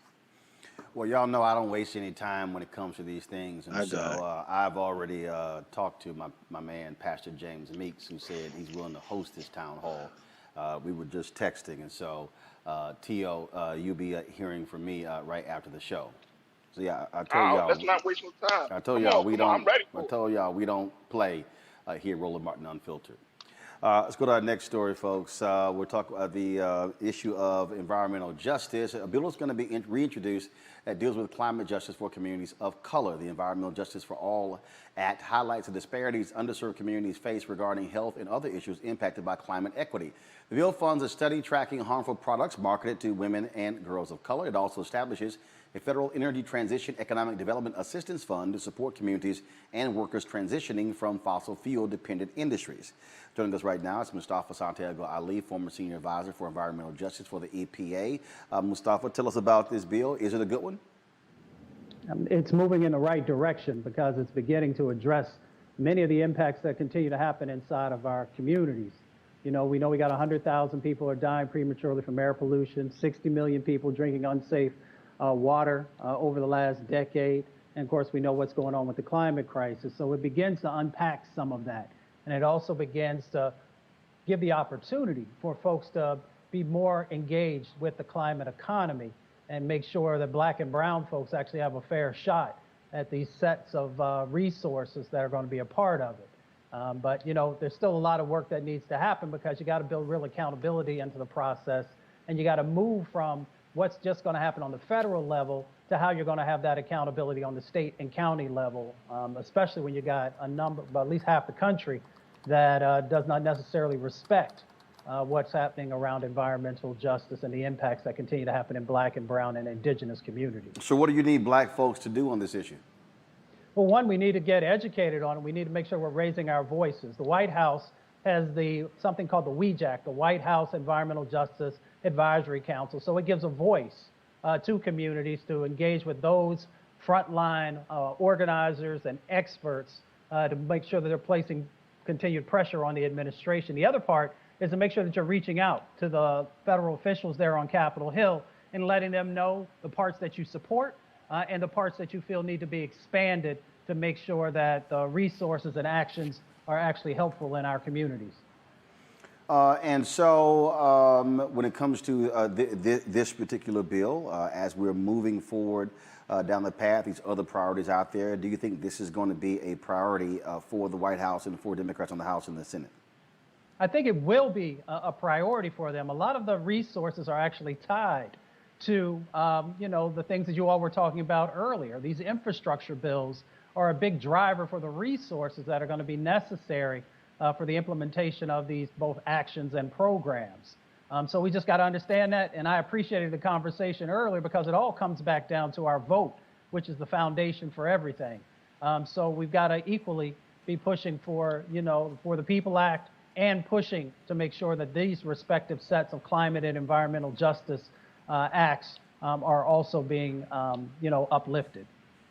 All right then. Mustafa, we appreciate it, man. Thanks a lot. All right, folks, let's go to Tennessee, where the bust of former slave trader and KKK Grand Wizard will officially remove from the state capitol. The Tennessee State Building Commission voted 5-2 to remove the bust of Nathan Bedford Forrest with a rare vote in favor from Governor Bill Lee. Now, Governor Lee previously avoided dealing with requests to relocate the bust, but in 2020, he asked the Capitol Commission to seek a waiver for relocation. The commission agreed to move Forrest's bust if U.S. Admirals David Farragut and Albert Gleaver's bust went with it to the State Museum to create a Hall of Heroes exhibit. A Hall of Heroes. Black lawmakers have fought for years to have the bust relocated. What we're seeing is even these white Confederate loving states, Amisha, are under that pressure, realizing you can't keep these symbols of white supremacy up and think people are going to be happy. They have had them up and been able to worship them for decades now. It's about time they come down. I think that at this point, what is being seen, and I think one of the vestiges of a lot of the policing reform movements that we saw in the wake of the George Floyd protests, was to help to get rid of some of these symbols of hatred. Anyone who knows anything about American history knows the history of Nathan Bedford Forrest. As someone who went to college in Nashville, Tennessee, his image was emerged everywhere. And at the end of the day, this is a guy who was a stone cold racist. This is a guy who was one of the grand wizards of the KKK. This is a guy who spent his life and time stealing, pilfering from people, owning slaves, and acting a damn fool on a regular basis when it came to race and admonishing Black people as even being anything that would be considered human. And I think that it is high time for these things to be removed. And for anybody who's sitting around crying about it, you can go home and basically create one yourself, put them up in your backyard, whatever. But it doesn't need to be anywhere in the public view for the rest of us. And of course, Greg, you did have two bigots who still said keep it. Oh, yeah. And I support them wholeheartedly. I do. I'm born and raised in Nashville, Tennessee. And as Amisha said, she lived in Nashville. I support those white nationalists because, again, I have no investment. People talking about, we got to get rid of these Confederate battle flags. Y'all better go look at damn near every flag of every state flag in the South, with the exception of South Carolina, is a variation of the Confederate battle flag, including Tennessee, which is red, white, and blue with the 3 stars in the middle of it. Nathaniel Bedford Forrest, 1866, started the Klan in Pulaski, Tennessee, and for many years, I mean, you remember this, the Middle Tennessee State University's mascot was the Blue Raiders. The Blue Raiders is the name of one of his Confederate outfits. And when they used to play Tennessee State, we would wait for those ball players to come in, and we go to the game and tell the black ball players in Middle Tennessee State, do y'all know what a Blue Raider is? Y'all playing up under the Klan. So, but let's understand, that bust hasn't been there for 100 years. You're right, Amisha, it's been there decades. They got that bust in 1973. It was finished and installed in 78. That's in our lifetimes. Mm-hmm. And they're not going to destroy it. They're going to keep it. Listen, I wish I was in the land of cotton. Old times there are not forgotten. Those lyrics mean, I don't give a damn where you put it. You ain't never going to take it out of here. It's in their hearts. So let's get it on. Y'all vote, y'all vote. Raji? Look, let me just tell you, I think that the conversation around keeping these busts or taking it down is a moot point. I think that we need to keep them up because we need to show America that just because you remove a statue, does that mean that you erase history? We got to let people know that this is a part of this country's history. And so, look, keep them up there. Let the folks see it. Let us show how America loves to admire and love to honor races, because we can use that as teachable moments for Black and Brown and Native American children to show that this country never appreciated who you are. If we remove it, and if we remove the bust, and then next thing you know, we start to erase it from the history, then guess what's going to happen? I mean, Dr. Carr, you know it like I know it, that our children are going to suffer from having a very distorted view of the history of the place they come from, and most importantly, they're going to have a distorted view of themselves because that part of their history was not included in the big conversation. So why are we moving around saying, oh, we need to get rid of it? No, because you need to know this.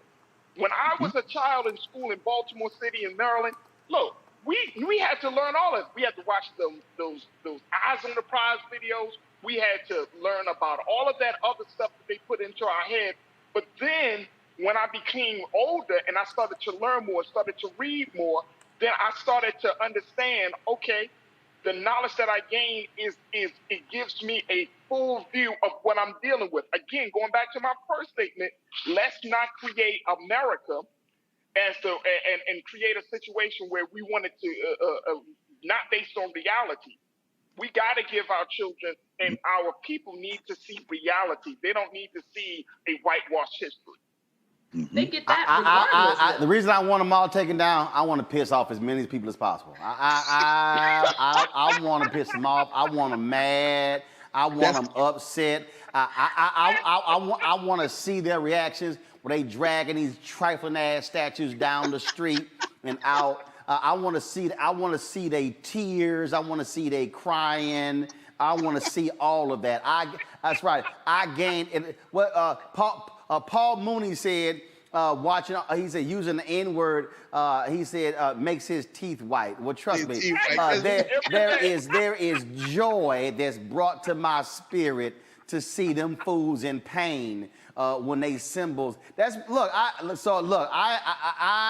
time I see one of them, I'm like, we taking y'all shit down again. Every single one. I want them to be so frustrated in pain. That's why every day it kills these fools that Donald Trump not at 1600 Pennsylvania. And I love to say, yep, your ass is lost. You lost. You got your asses whooped. You lost. I don't care about none of them, what they think, what they say. I'm just gonna talk about every single one of them. That's what I'm gonna do. So that's my thing. So so I hear what y'all saying, but I want every single one of them pissed. I want them to go to bed mad. I want them to sit here and eat their chicken and their meatloaf upset because their heroes have gotten snatched down. That's right. And what my man Gregory Hines said in the Cotton Club, when he said I want to piss on his grave. I want to tap dance. That's the whole deal. I don't care about none of them. Not now one of them. Don't care. All right, y'all. I got to go to a break. We're going to come back. I'm going to talk about Jeff Bezos giving $100 million to Van Jones and Chef Andres. But see, y'all think y'all know what I'm going to talk about. No, I'm going to talk about how the $100 million that he's giving to Van and $100 million he's giving to Chef Andres, how that's nice. But what would happen if Amazon invested in Black-owned companies? Yeah, I'm going to unpack that thing when we come back. Trust me, y'all don't want to miss what I got to say when we come back. We're going to run that commercial again of Reverend Barbara and the Poor People's Campaign for their march next week in Texas. We're going to be live streaming that. We're going to show y'all, of course, our interviews on Facebook Watch that we did. We got next. But I'm going to unpack this thing because, see, I need y'all to stop responding to stuff just based upon what they report to you. I need us to be deeper than mustard on a hot dog. That's next on Roland Martin Unfiltered. The same forces that are trying to pass these bills across the country, but here in Texas, to, yes, suppress, to stop, to undermine the vote. The same folk that block you from having living wages are the same folk that wouldn't fix your utilities problem. In this time, when our voting rights are under attack and economic justice is being denied, we're launching a season of nonviolent moral direct action to demand 4 things by August the 6th, the 56th anniversary of the signing of the Voting Rights Act. Number 1. end the filibuster. Number 2. Pass all provisions of the For the People Act. Fully restore the 1965 Voting Rights Act. And number 4, raise the federal minimum wage to $15. Pass the For the People Act. That is the last best hope for voting rights, not just in Texas, but Georgia and Florida and about a dozen other states. Pass the John Lewis Voting Rights Bill and the For the People Act. Let our people vote. The Latinx community is the rising electorate in Texas, and our representatives are threatened by these shifting demographics. Our pathway to citizenship, to a living wage, depend on our access to the ballot. This is not just a black issue. That's right. This is a moral, constitutional, and economic democracy issue. I think in Texas that it is time for a Selma-like. I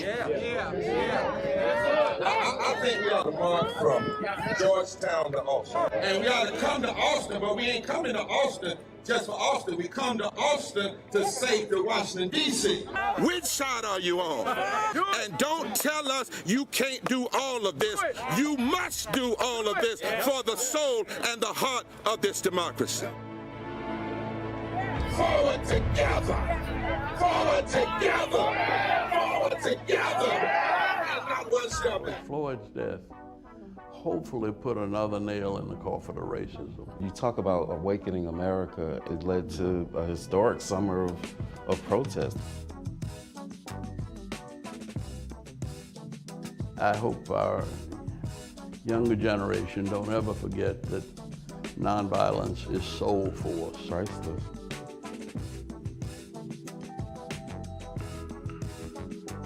Hi, I'm Vivian Green. Hey everybody, this is your man Fred Hammond, and you're watching Roland Martin, my man, Unfiltered.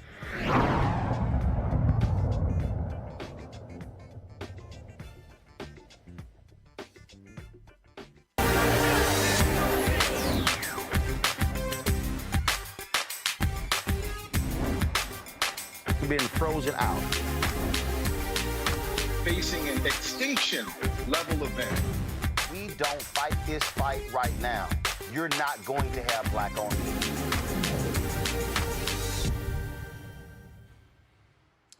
Two days ago, after completing their space flight, Jeff Bezos and others held a news conference where he made a shocking and surprising announcement that even the recipients had no idea that he was going to make.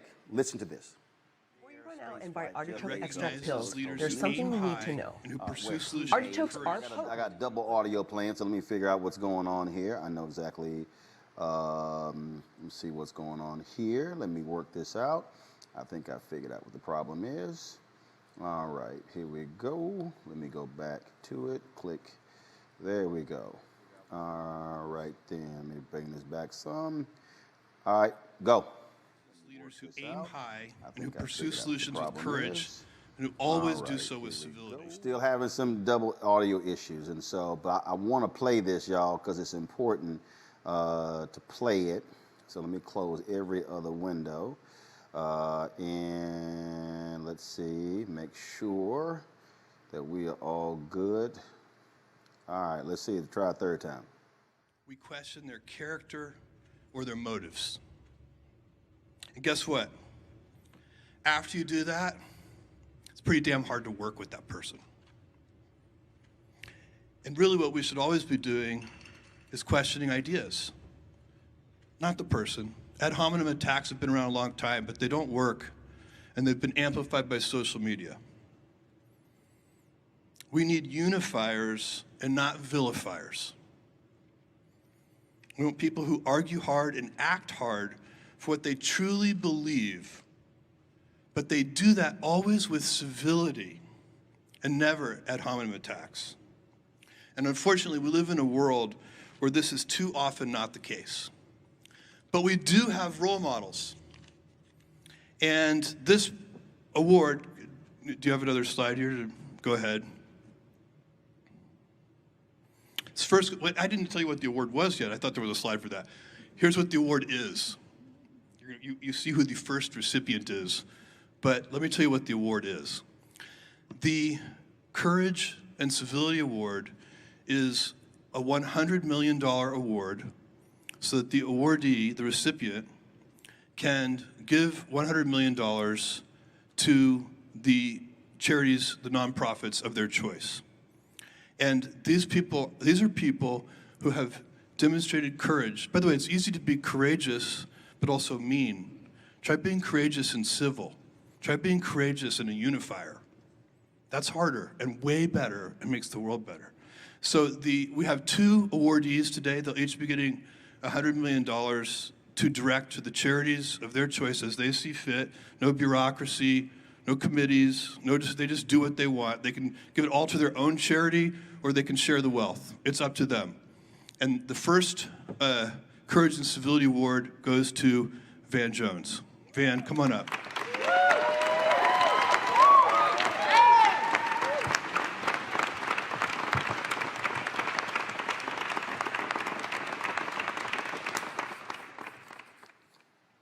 All right. Van was totally shocked, surprised by that. So was Chef Andres. He was very emotional. What Jeff Bezos has gotten a lot of attention. People's about yay. And there are people out there who've been critical. I'm not one of them. I know Van. We've texted about it. And that's awesome. That's great. That's wonderful. I fully support it. Van announced that he's going to use that $100 million and give it to people who are dealing with poverty and inequality and issues along those lines. Absolutely down for it. Chef Jose Andres has done some amazing work of feeding people all across the world, stepping into the gap. Absolutely awesome. Support it. So some of y'all may be saying, okay, Roland, I'm confused because this segment is called Where's Our Money? So what does that have to do with what you're laying out? I'm glad you asked. A few weeks ago, we had Amazon on this show about an initiative that they're working on for black business. Y'all pull it up and let me know I forgot what the amount was. And the work that they were doing to help black-owned businesses get with their products on Amazon. Totally down with it, support it, great. I had him on the show. But y'all might remember, I asked the brother on the show what was Amazon's investment with black-owned media. He didn't have the information, but he said that what I had to say was correct in terms of what I was speaking about. So here we have Jeff Bezos awarding $100 million to Van Jones and $100 million to Chef Andre, and they can do whatever they want with it. That, y'all, is philanthropy. That's aid. Remember what he said.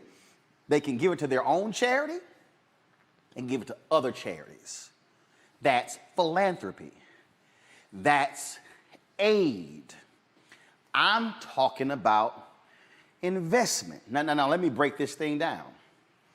My frat brother, Todd Brown, we've been working on this whole thing for marketing. This is what he sent me. He said, Stephanie Chevalier, research expert covering internet and e-commerce. This is what she said. In the fiscal year 2020, Amazon's marketing spending amounted to roughly $22 billion, up from 18.9 billion US dollars. According to Amazon, the company's marketing costs primarily consisted of targeted online advertising, TV ads, and related spending on marketing staff. The online retailers Most relevant marketing channels include third-party customer referrals, sponsored search, social and online advertising, the aforementioned television advertising, and other initiatives. So let's just say it's $20 billion. If Jeff Bezos announces that Amazon will spend 10% of its annual marketing budget with black-owned media, that means that, listen to me, because I need y'all to listen to what I'm saying. That means that black-owned media would get $2 billion alone from Amazon. That's 10%.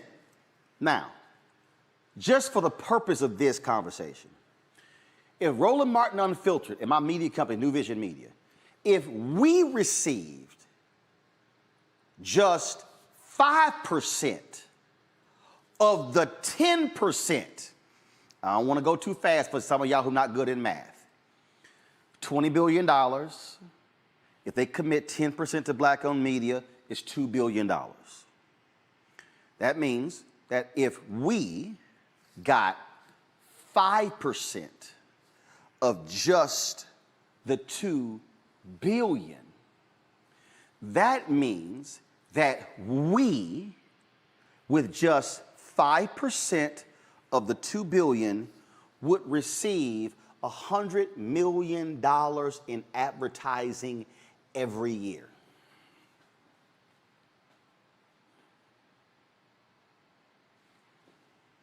How much did he give to Van Jones and Chef Jose? $100 million each. One time, charitable donation, $100 million. $100 million could come to us every year. That means in 5 years, we would have gotten $500 million in advertising alone. Okay, so allow me to see, this is why I need y'all to start seeing stuff differently and stop getting excited when companies make announcements that are charitable announcements. Black America is not going to be changed by philanthropy. Listen to me again. Black America is not going to be changed by philanthropy. I was running the numbers earlier, and I was speaking about this, and I was trying to help some people who did not quite understand what I was saying, as I was trying to get them to come to the realization of what we're talking about here and how these things matter. Because I think what happens is, again, we sometimes get so fixated and caught up in just the same old. Let's say we got the $100 million.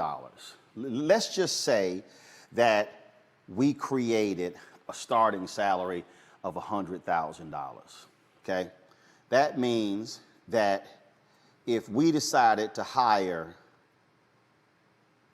400 people, listen to me clearly.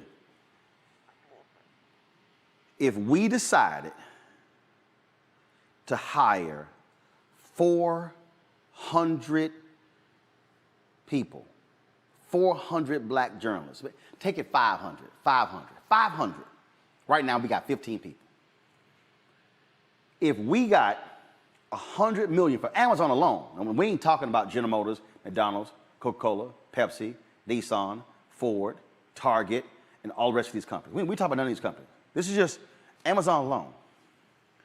If we did that, that means that we would spend $50 million on salary alone, hiring 500 people.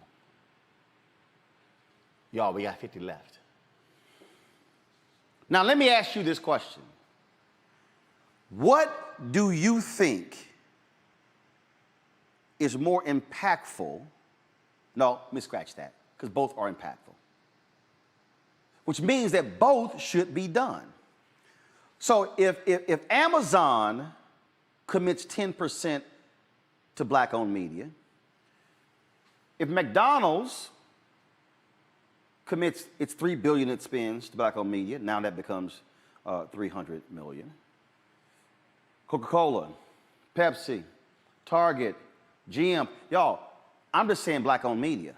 I'm not saying, you can talk about black event companies, black limousine companies, black transportation companies, black food companies. See, what we've done is we have allowed people to play us small. We have allowed people to drop press releases to make us excited. And remember I had the conversation with Mark Morial last week talking about State of Black America report and how the challenge to Pepsi should be, I appreciate what Pepsi was doing, the $10 million over 5 years, the National Urban League to help black-owned restaurants, the $100 million they want to drive to black restaurants over 5 years. But here's the whole deal. If Pepsi submitted, did the exact same thing, Pepsi would drop $750 million on black-owned media in 5 years, which completely blows away what they're trying to drive to black-owned restaurants. Y'all, stop getting excited solely when people make philanthropic announcements. The big money, the real money, is what they're already spending every year. So what we should be doing is making a different demand. We should be saying, who are you doing business with? How are you spending the resources? I order a hell of a whole bunch of stuff from Amazon. We've never gotten any Amazon dollars in return. Think about that. See, y'all stay right there.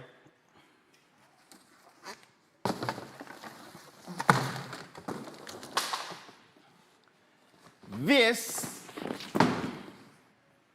is a box of tripods.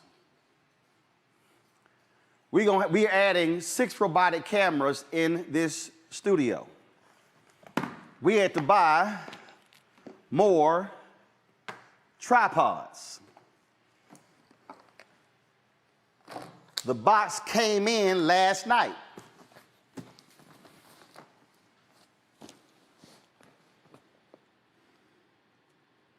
From Amazon.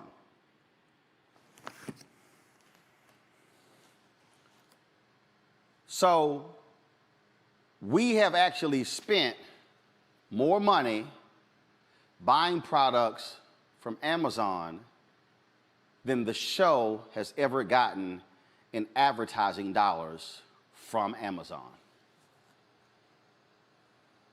Now I want you to ask yourself, how much money does Black America spend every year on stuff, and what do Black businesses get in return from the very same companies that Black people are actually supporting? This, folks, is why we must think differently. This, Amisha, is why our view must change and our demands must change, and Black organizations like the National Urban League, like the NAACP, like Reverend Al Sharpton's National Action Network, like every single Black organization, must establish a race equity index and say, if y'all want to come in and be on our boards and participate in our conventions, and if y'all want to give us money, then you must do something different in return than just provide aid. I agree with you. At the end of the day, we know that there are so many philanthropic donations.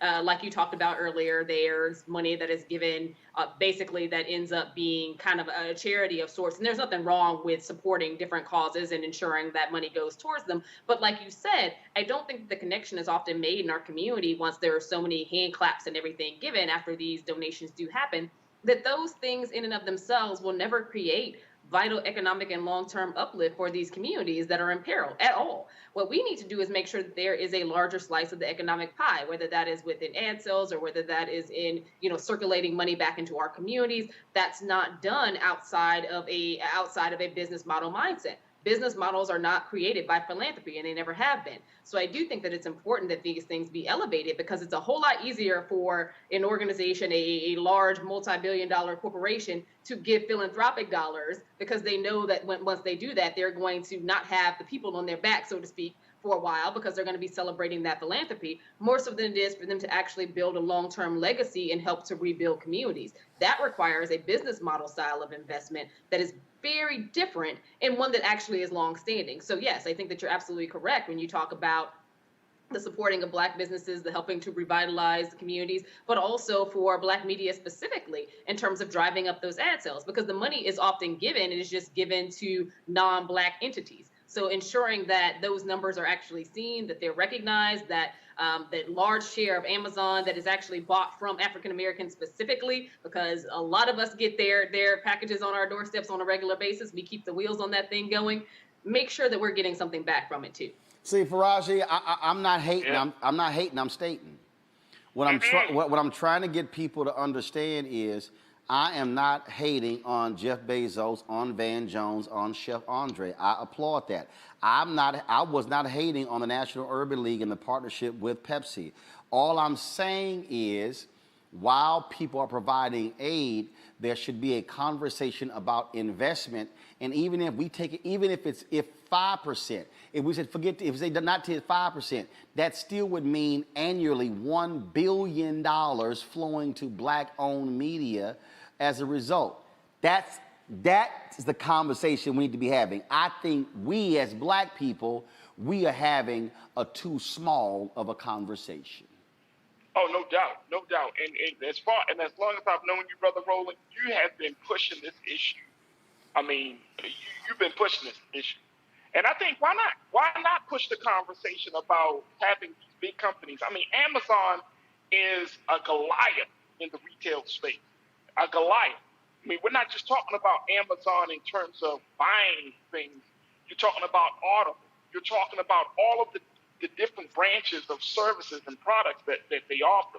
So when we have this conversation, I mean, you're talking about a very small amount of money being put into Black media. Now, that is a conversation that we really should have. And this is not about hate. This is about, look, we support this company in more ways than it. I'm going back with folks right now on Facebook, and one of our Facebook watchers, Brother Roland, said that, Amazon is not Black-owned. But Black folks are one of the top consumers. We consume, we order, we buy. You just brought out the tripod. We should have a stake in this in the pie, especially when it comes to these big companies. We're talking about Pepsi. We're talking about Amazon. Hell, we can talk about healthcare. We can talk about car insurance for all I care. We can have the damn general walking up on the stage with you. But the point is that we can definitely have a conversation, and we need to have a conversation. Black media, especially now, has to be supported. And I'm not saying that we're just telling these folks to buy us so that way we can sell out. No. You owe us. You owe us. Because Black folks in this country are the most loyal consumers of any media. You owe us. That's all it is. That's it. And the thing I'm trying to get us to walk through, Greg Carr. And again, this is the challenge that I offer to a Jeff Bezos or any one of these corporate leaders. Don't just stop there. Say you're going to go to your other partners in major companies and say, guess what? Match it. Matches. Go to Facebook. Go to Apple. Jeff Bezos should go to Tim Cook at Apple and say, matches. Because see, here's the whole deal. See, y'all think I'm playing. No, go to Wide Shot. MacBook. Come on. iPad. Come on. iPad. iPad. iPhone. iPhone. Mac Mini in there. 2 Mac Minis at home. I'm about to buy 3 or 4 other, 6 computers for staff, likely MacBooks. How much money has Apple spent on advertising on this black-owned media platform? 0. So the point here is our ask has to be different, which means we also, as black-owned media companies, when somebody offers us a crumb, we've got to have the guts to be able to say no. And Greg, the reason we have been able to say no is because last year, our base gave us $672,000 in donations and asked for nothing in return except that we put this show on every single night. This year alone, our base has contributed $400,000 to the show, which makes this whole thing possible. That is how we are able to do this.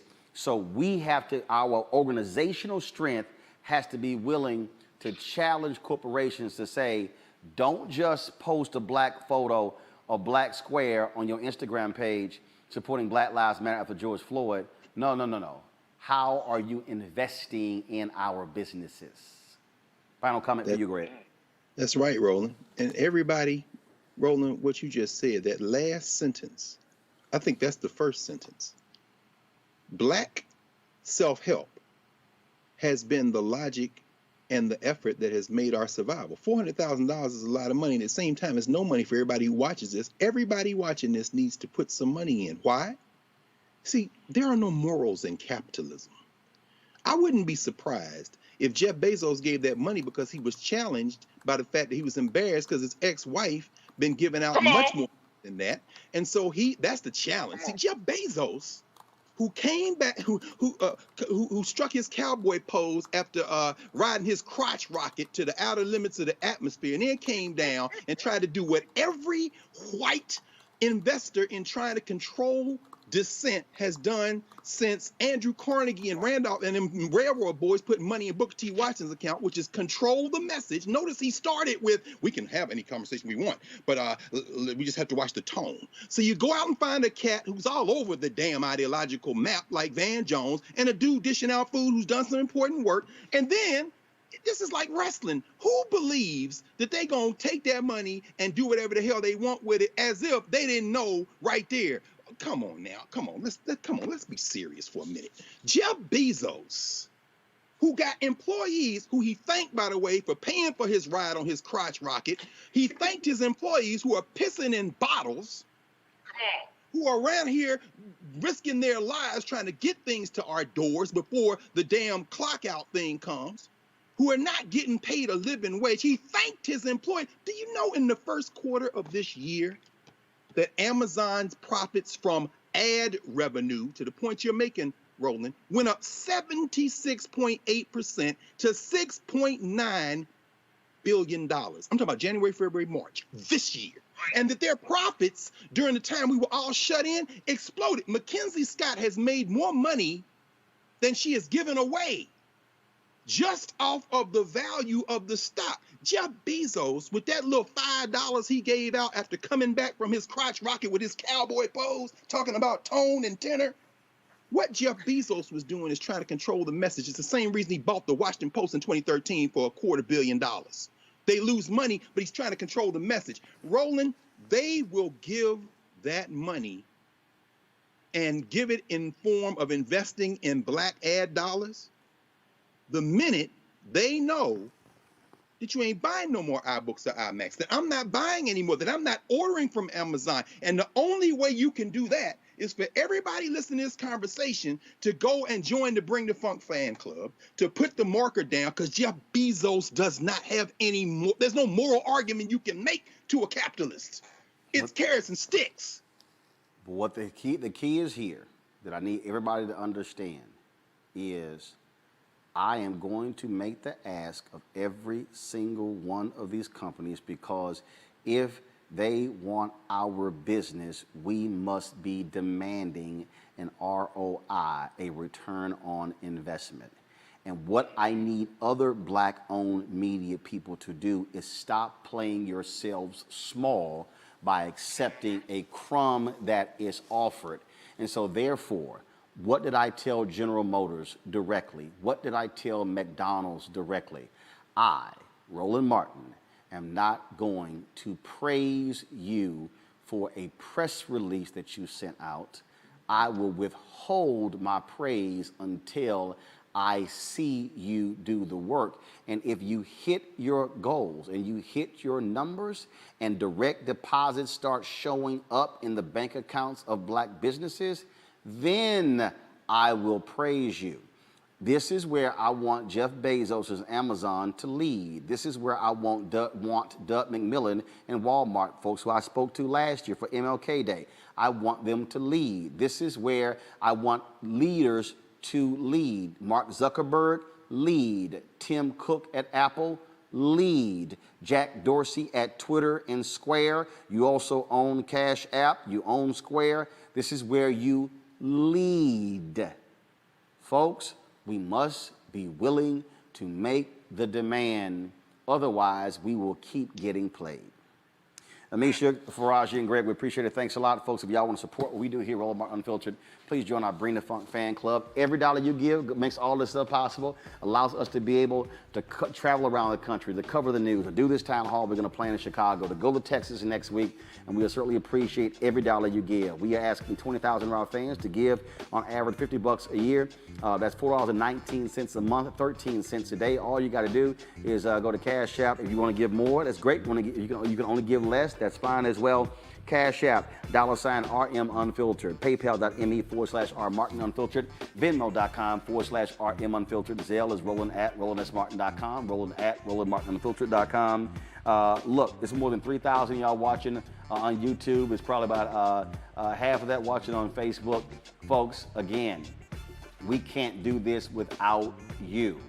We don't have billionaires and millionaires supporting us. We have not closed major advertising deals that are multi-year deals with a lot of these advertisers. And so, the things that we're doing, and trust me, I'm going to drop an announcement for y'all on September 3rd that's going to blow you away. But your support is crucial to making all happen. So again, Cash App, $RM Unfiltered, PayPal.me/R Martin Unfiltered, Venmo.com/RM Unfiltered, Zelle is Roland@RolandSMartin.com, Roland@RolandMartinUnfiltered.com. Folks, I'll see you tomorrow right here on Roland Martin Unfiltered. Holla!